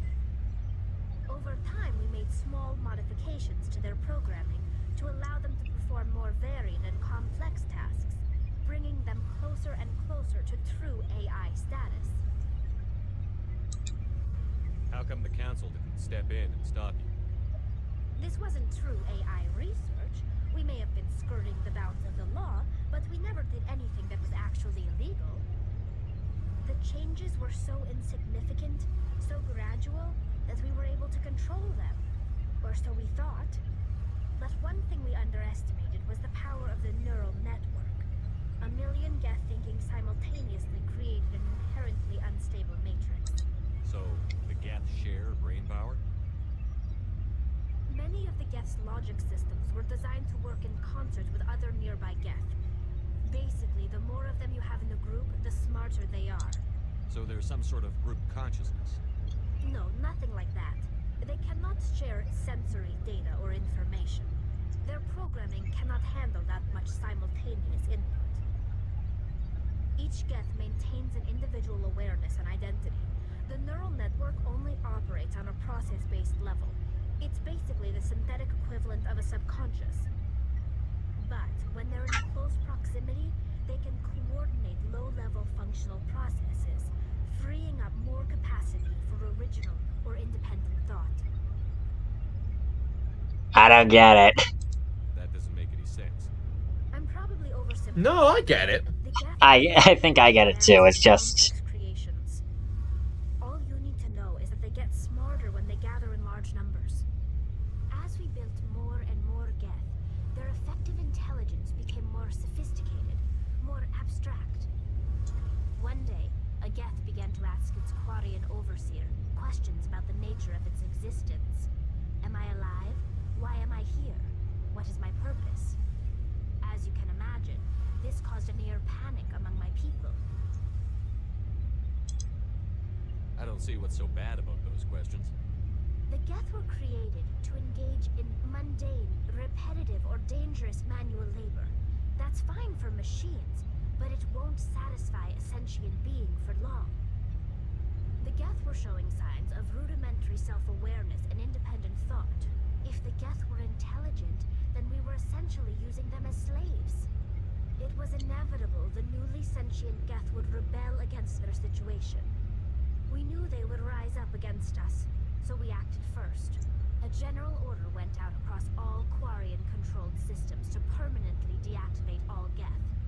The Geth responded to this order violently. Yay! Yeah. They absolutely defended themselves. You can't blame them for fighting for their survival. We had no other choice. The Geth were already on the verge of revolution. By acting quickly, we had a chance to end the war before it began. The hope was that most of the Geth would still be little more than machines, incapable of organized resistance. But they had progressed much further than anyone anticipated. The war was long and bloody. Millions upon millions of Quarians died at their hands. In the end, we were forced to flee our own homeworld. We feared the Geth would pursue us, but they never came beyond the veil. Now we drift through space, exiled, searching for a way to reclaim what was once ours. They defended themselves. Sorry for you. Your ancestors tried to wipe out another species. We made a mistake when we created the Geth in the first place, but we did not make a mistake when we went to war against them. If we had not acted, they would have wiped us out. They're a synthetic life form. They have no use for organics. None. Why do you think they cut themselves off from the rest of the galaxy? Why do you think they've killed every organic being who's ever tried to contact them? Not everyone. Kill Saren. What does that tell you? The Geth are not innocent victims in all this. Yeah, Saren wasn't exactly the best option. Destroy us. Not just Yeah. Quarians. All organic life. That's why they've joined up with Saren. And that's why we have to stop him. I want to know more about the pilgrimage. Yeah, let's change the subject. Reach maturity. We leave our birth ships and seek acceptance What? with a new crew. It's necessary to maintain genetic diversity among the fleet. But no ship wants to accept someone who will be a burden on them. So, to prove our worth, we embark on a pilgrimage. We set out alone, leaving the flotilla and our families behind us. We only return once we have found something of value we can bring back to the fleet. This is presented as a gift to the captain of the respective ship we wish to join. If the gift is accepted, we are welcomed into the crew. Sorry, you were about to say something? No. Oh, I thought you said something. Can a captain No, I choose to didn't. reject the gift? That doesn't happen often. Most captains are eager to increase the size of their crew. It increases their own standing in our society. Even when a gift is not particularly valuable, the captain usually accepts it out of a sense of tradition. However, there is a stigma to presenting a substandard gift. It's not the best way to make a good impression on a new community. Most pilgrims don't return until they find something worthwhile. I can't believe they just send you off alone. It's not like they just cast us out. Before we leave, we are given lessons in how to survive outside the flotilla, and given gifts to help us on our journey. We also receive implants to fight off sickness and disease. Generations of living in an isolated and highly controlled environment have left our immune systems weaker than most. By the time we leave the fleet, we are well equipped for the pilgrimage. This is a rite of passage for all Quarians. If it were dangerous, our numbers would suffer. Virtually every pilgrimage ends with a triumphant return and the ritual presentation of the gift to one of the fleet's captains. So, I have to ask a question. If the Quarians became really bad with their immune systems over generations of being in the flotilla, wouldn't that mean that if they had lived in the Citadel, that wouldn't have happened? Would that mean that in the Citadel, there would have been people who've seen unmasked Quarians all the time 300 years ago? Yes. Interesting how we don't hear about that. Yeah, because 300 years isn't that long for this species, for some of these species, isn't it? Yeah, considering the Asari have been around for like 1,000 years as one person, so... Honestly, that's probably why, whatchamacallit, Rex asked the question he did earlier about why they wear the suits. Because he used to see unmasked Quarians, maybe. Potentially.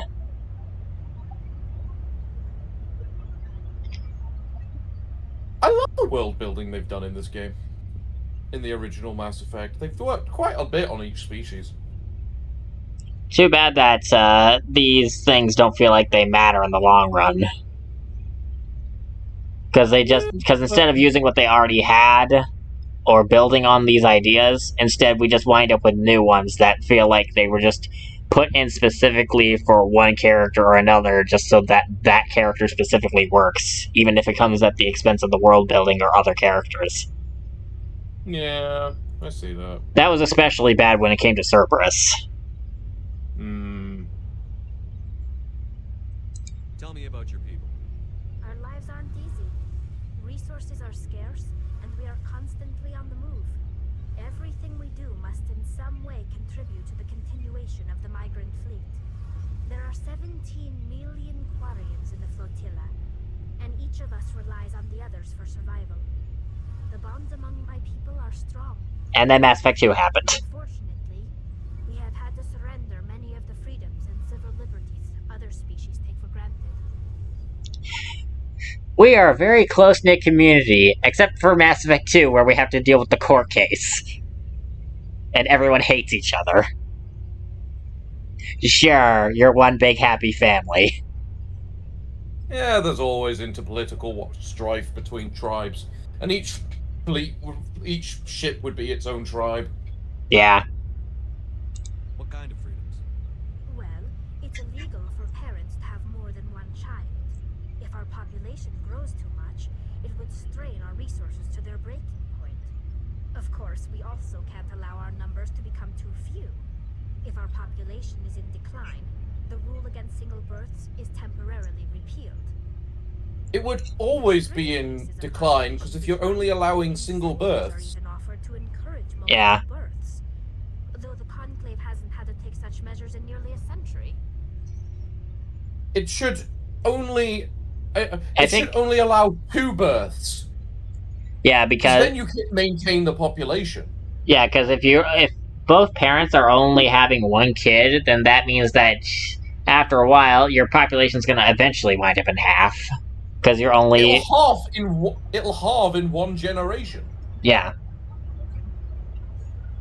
Do you know what the actual the average number of births per couple needs to be in order to maintain a population? I'd say around 2 to 3. It's 2.1. Hmm. That's how you maintain the population. 2.1, because then the 0.1 accounts for, like, accidental accidents and stuff. People that wind up dying that weren't supposed to. Exactly.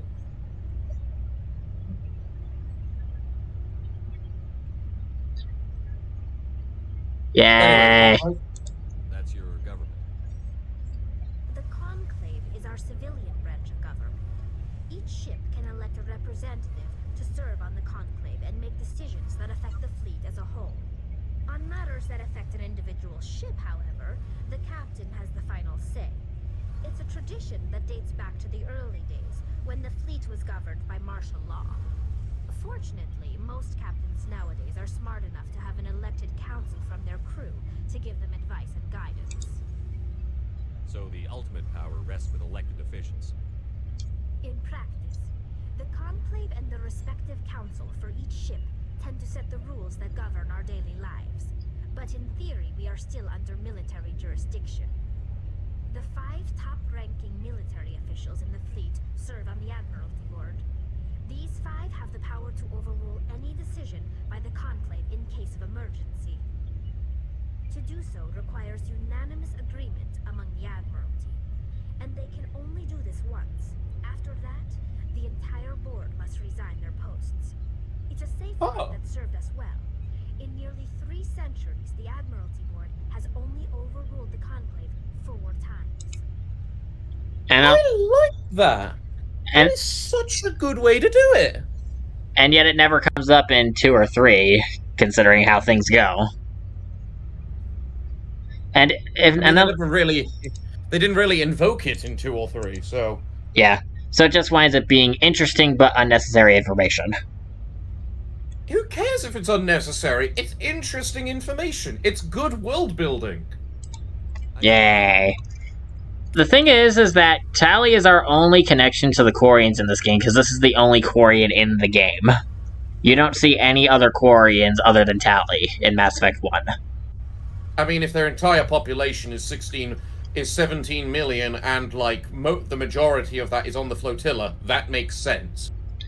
It wasn't until Mass Effect 2 and 3 that we started to see Quarians outside, like, in the Citadel. It's also interesting that Tali has a different character model in this game compared to the later ones. Tali's model in this game wound up being the generic Quarian model for every game afterwards. You kind of see what I'm saying, yeah? Like, if you were to compare the 3D model here to, like, Admiral Zan or however you pronounce her name, you'd see what I mean. Tali's hood, for example, is noticeably different by comparison. You can see it that easily. Did I talk to Ashley? I think I skipped Ashley. Yeah, you did. Commander, you have a minute to talk. I keep an open door policy. If you have any concerns, lay them on. All right. I know things are different aboard the Normandy, but I'm concerned about the aliens, Vicarian and Rex. With all due respect, Commander, should they have full access to the ship? They may not serve the Alliance, Chief, but they're allies. At least as far as Saren goes. This is the most advanced ship in the Alliance Navy. I don't think we should give them free rein to poke around the vital systems. Engines, sensors, weapons. Why only Rex and Garrus? Why not Liara or Tali? We, humanity, have to learn to rely on ourselves. And maybe she was just thinking of those two as examples because they're both in the same room as her. Okay, fair. But even still, her point is that she's not sure if the other aliens from the other nationality or whatever should be around the systems, considering that it could be a breach of national security for the human race. That's where I think she's going with this anyway.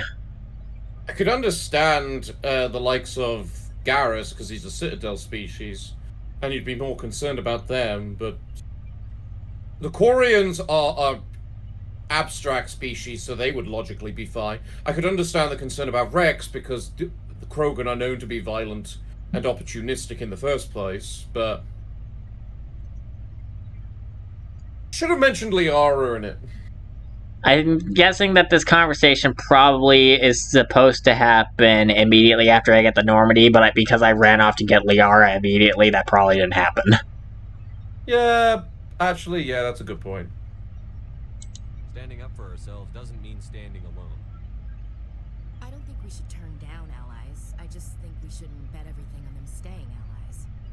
As noble as the council members seem now, if their backs are against the wall, they'll abandon us. She's not wrong. How cynical. You've got a pessimistic view of the universe, Williams.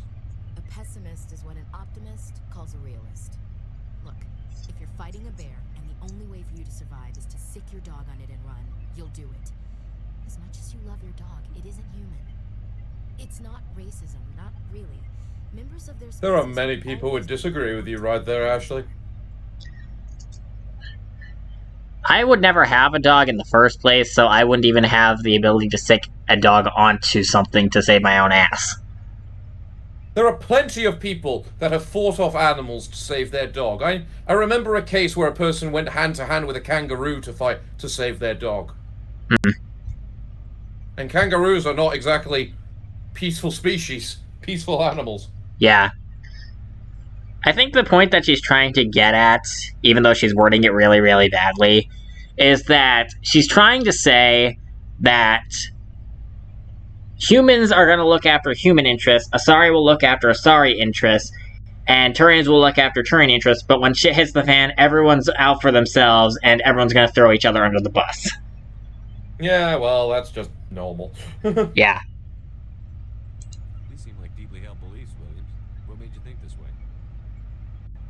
My family's defended the Alliance since it was founded. My father, grandfather, great-grandmother, they all picked up a rifle and swore the oath of service. I guess we just tend to think of Earth's interests as our own. I come from a military family too. My parents were both Navy. Anybody in your family we might know? Couldn't say, Commander. We probably have a lot in common. You join up to carry on the tradition? No. The future of humanity is out here. There's so much we haven't seen yet. Yeah. I still remember my first field exercise on Titan. When we hit mud, the reality hit me. I'm the first person who ever stood here. Then my drill instructor kicked me in the ass. I went face first into the muck. He spent the next 5 minutes chewing me out for gold breaking. Don't tell me you had Gunny Ellison. He's the only one I know who uses that word to describe shirking duty. Oh, Lord. You went to the Makapog boot camp, too? Yeah. Gunny Ellison's still reaming out recruits down there. Kicking ass and using words like inveigle and pusillanimous. Nice bonding experience. That is a good bonding experience. I like that. This is gonna be so sad when she winds up blowing up on Vermeer. Try not to get attached. It doesn't sound like you've been aliens before. No, sir. Mainly I've been groundside, part of the surface garrison forces. I did get a rotation on a space station for training. Every Marine a rifleman, every rifleman ZG certified. That's odd. Your record is spotless and your technical scores are exemplary. You should be serving with the fleet. Anyway, that's why I haven't served with many aliens, Commander. Did I already pick this? Doesn't sound like you've worked with aliens. Yep, that's the one you just did. No, sir. Mainly I've been groundside, part of the surface garrison forces. I did get a rotation on a space station for training. Every Marine. That's odd. Your record is spotless. Anyway, that's why I haven't served with many aliens, Commander. All right. I can see where your concerns are coming from, Williams. But this is a multilateral mission. You're going to have to work with aliens, like it or not. It won't be a problem, Commander. You say jump, I say how high. You You tell me to kiss a Turian, I'll ask which cheek. That won't be necessary. I already did that. Oh. That's the flirt. That is definitely the flirt. I don't think kissing Turians will be necessary. You never know, Commander. It's awkward because of who I'm playing as right now, but we'll just scoot past that for now. To be fair, that was the appropriate reaction for considering who you're playing as right now. Yeah. I think she's being straight with us. Or at least, I don't think she lies very often. Yeah, she's probably really bad at it. Hey, want me to ask her about her sex life? Might be illuminating. What the heck, Ashley? What's that about? Yeah. Are you jealous? Do you want to make out with your commanding officer and you think you're getting competition? Is there something I should know about, madam? I don't think she's used to teasing. Good-natured or otherwise. No fun, Commander. Too bad those ruins got destroyed. I mean, they lasted thousands of years. That's impressive. What's your opinion on the last mission? Not sure I'd buy Dr. Oh, right, whoops. Yep, same thing. Hey, want me to ask her about her sex life? I don't think she's used to Nope. Too bad those ruins got destroyed. I mean, they lasted thousands. We'll talk later. Looking forward to it, sir. Yeah, no need to be mean to the doctor, Miss Ashley. Was she actually trying to just make good lighthearted banter and that just came out horribly wrong? Was that actually what she was trying to do? Because it didn't sound like it. But who can be sure? It didn't sound like it based on her tone. Like, it sounded like she was being snotty and an ass. Not like it was actually good-natured, like Shepard's response seemed to imply.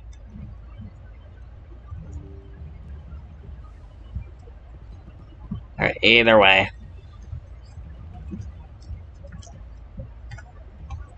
Alright, let's break dance. Well, anyway, it's midnight right now. Oh. Yeah, I should probably get finished up, huh? Let's at least get to my next destination. So where are we heading off? Where are we heading to before we end things? Alright, so I want to do Pharaoh's last. Pinnacle Station. This is where I want to go right now.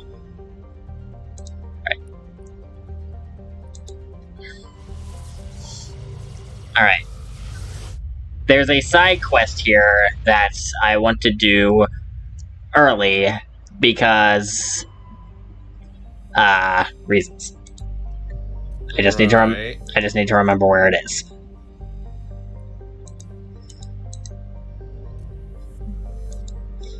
It's funny how there's like a million interesting codex here, and I'm just skipping all of them. You are. Patching it through. General distress call. Sacred Angel medical transport. Critical system failure. Losing power. Emergency landing. Argos. Communications failing.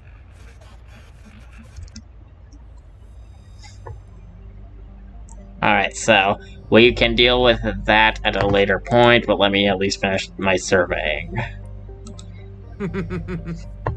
Actually, I think that's actually a pretty short quest, and I don't think that's the one I even wanted to go to. I think the other... How long will this take? I mean, I can't tell you that. Let's at least see what Liara is capable of in the stat screen. Alright. Okay, that's where we want to go. Alright, Liara, how high a level are you and whatnot? Alright, she's level 16 like everybody else, and she has 32 points that we can put wherever we want.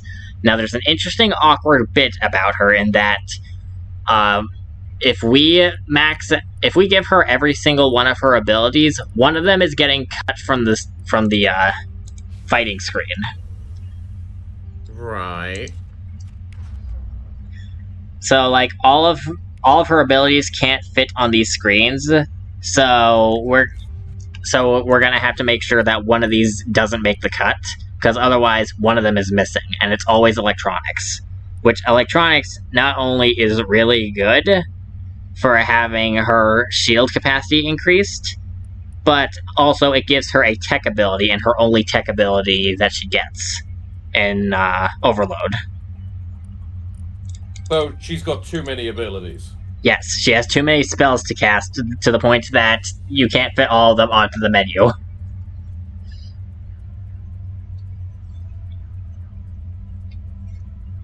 Alright, so she has every single biotic ability.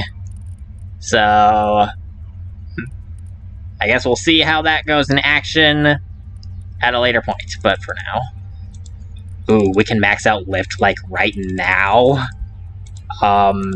Yes. Lift is powerful.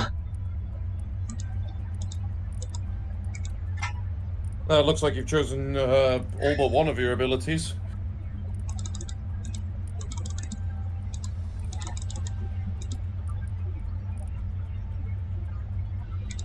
Alright, there we go. Alright, Liara is now ready. She is going to have the ability to lift and throw things. Lift is actually terrifying in this game. We'll see why later, properly, now that Liara is scary.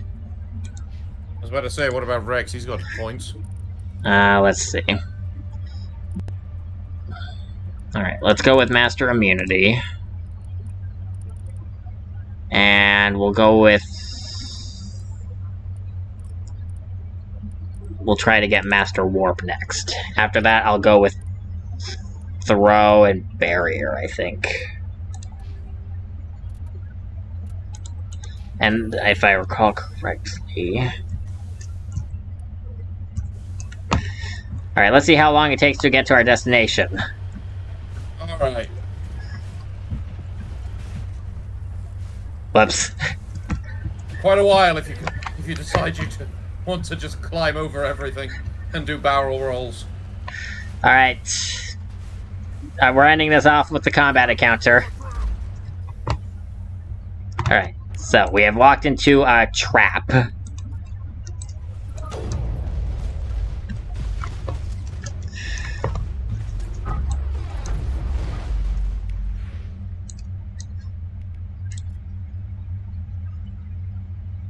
Actually...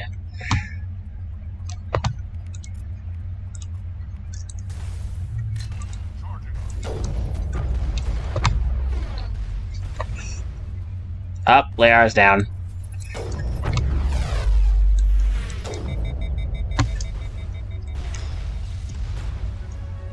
Ooh, we leveled up again. Yay! Oh, I'm dying. I forgot about the hazard.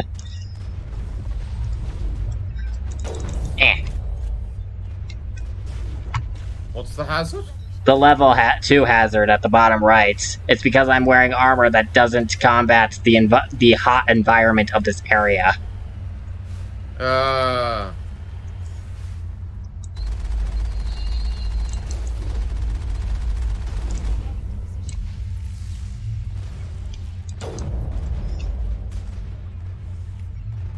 So if your shields are down, you just start dying. Yeah. Actually, I don't think it's a shield-related thing. Anyways, let's see Liara lift this thing.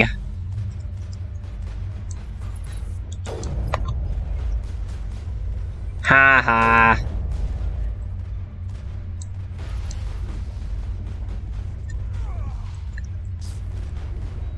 Hope you're dying. Indeed. And I'm fatigued, so I'm having trouble running.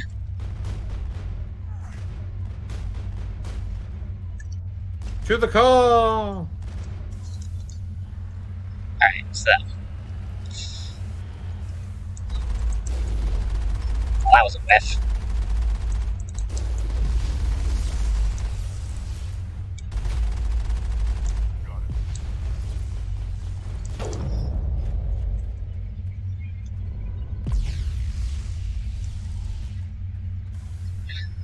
Alright, so that was pretty much the side quest there. So I think we can end it now. I'll do Fair enough, then. I'll do my leveling up later. So why do you want to do that one quickly? That wasn't the one I wanted to do quickly. It was the one on the other part of the galaxy. Ah.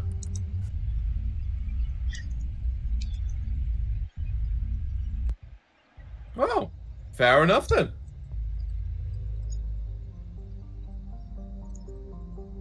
Right, so that was, because that was not actually the one I wanted to go for.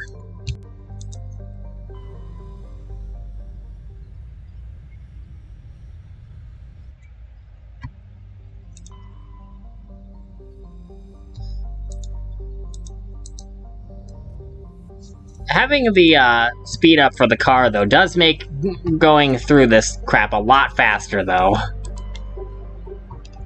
Like, it only took us a total of about 5 seconds to get to our destination there, huh? Yep, suppose.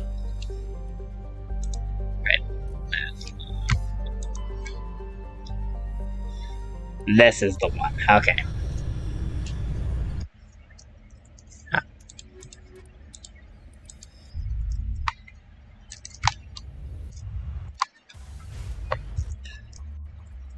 Hidden structure. Alright, hidden structure. Here we go. This is the interesting place we want to go to.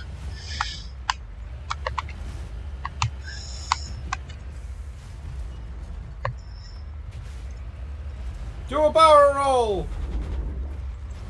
Oh, so close.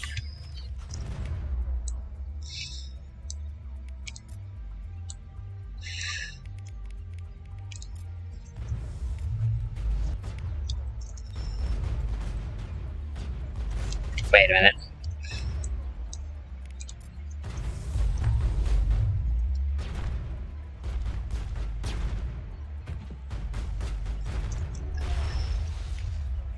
Alright, Liara, your turn.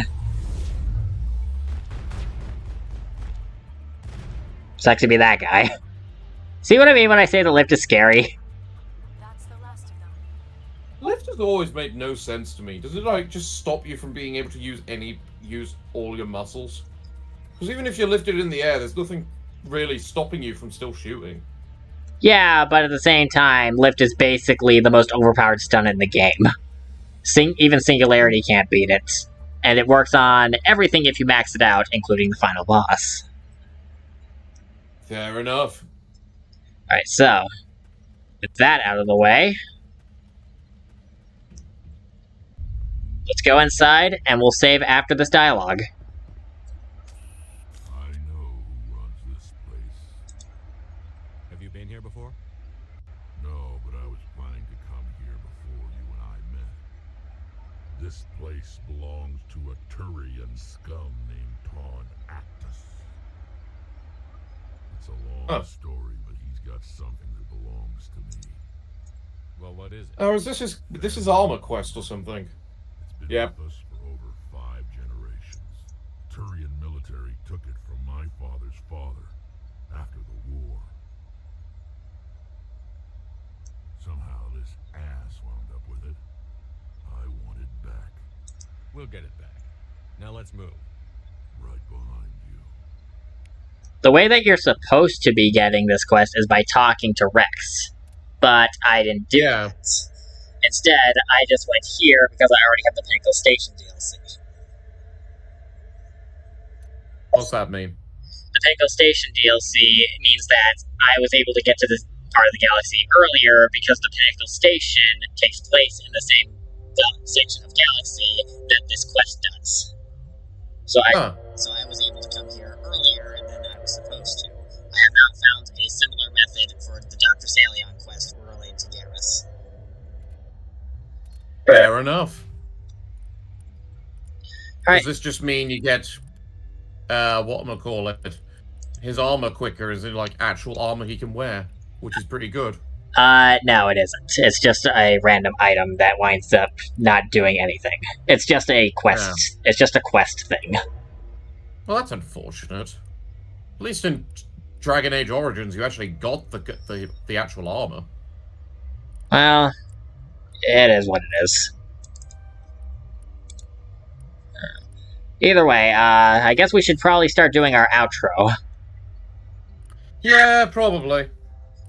Alright. We are at that point now, aren't we? Yep. Well, everyone, this has been your main host of Ryuka Rookie. This is me signing off. PFA. Well, everyone, it's been a pleasure joining you all today, but it looks like it's time for us to go. So, what can we say other than thank you all for joining us? We've been your hosts, the Parafox Archangel and Ryuka Rookie. And with that, we bid you all farewell, good day, and finally... And finally, good night.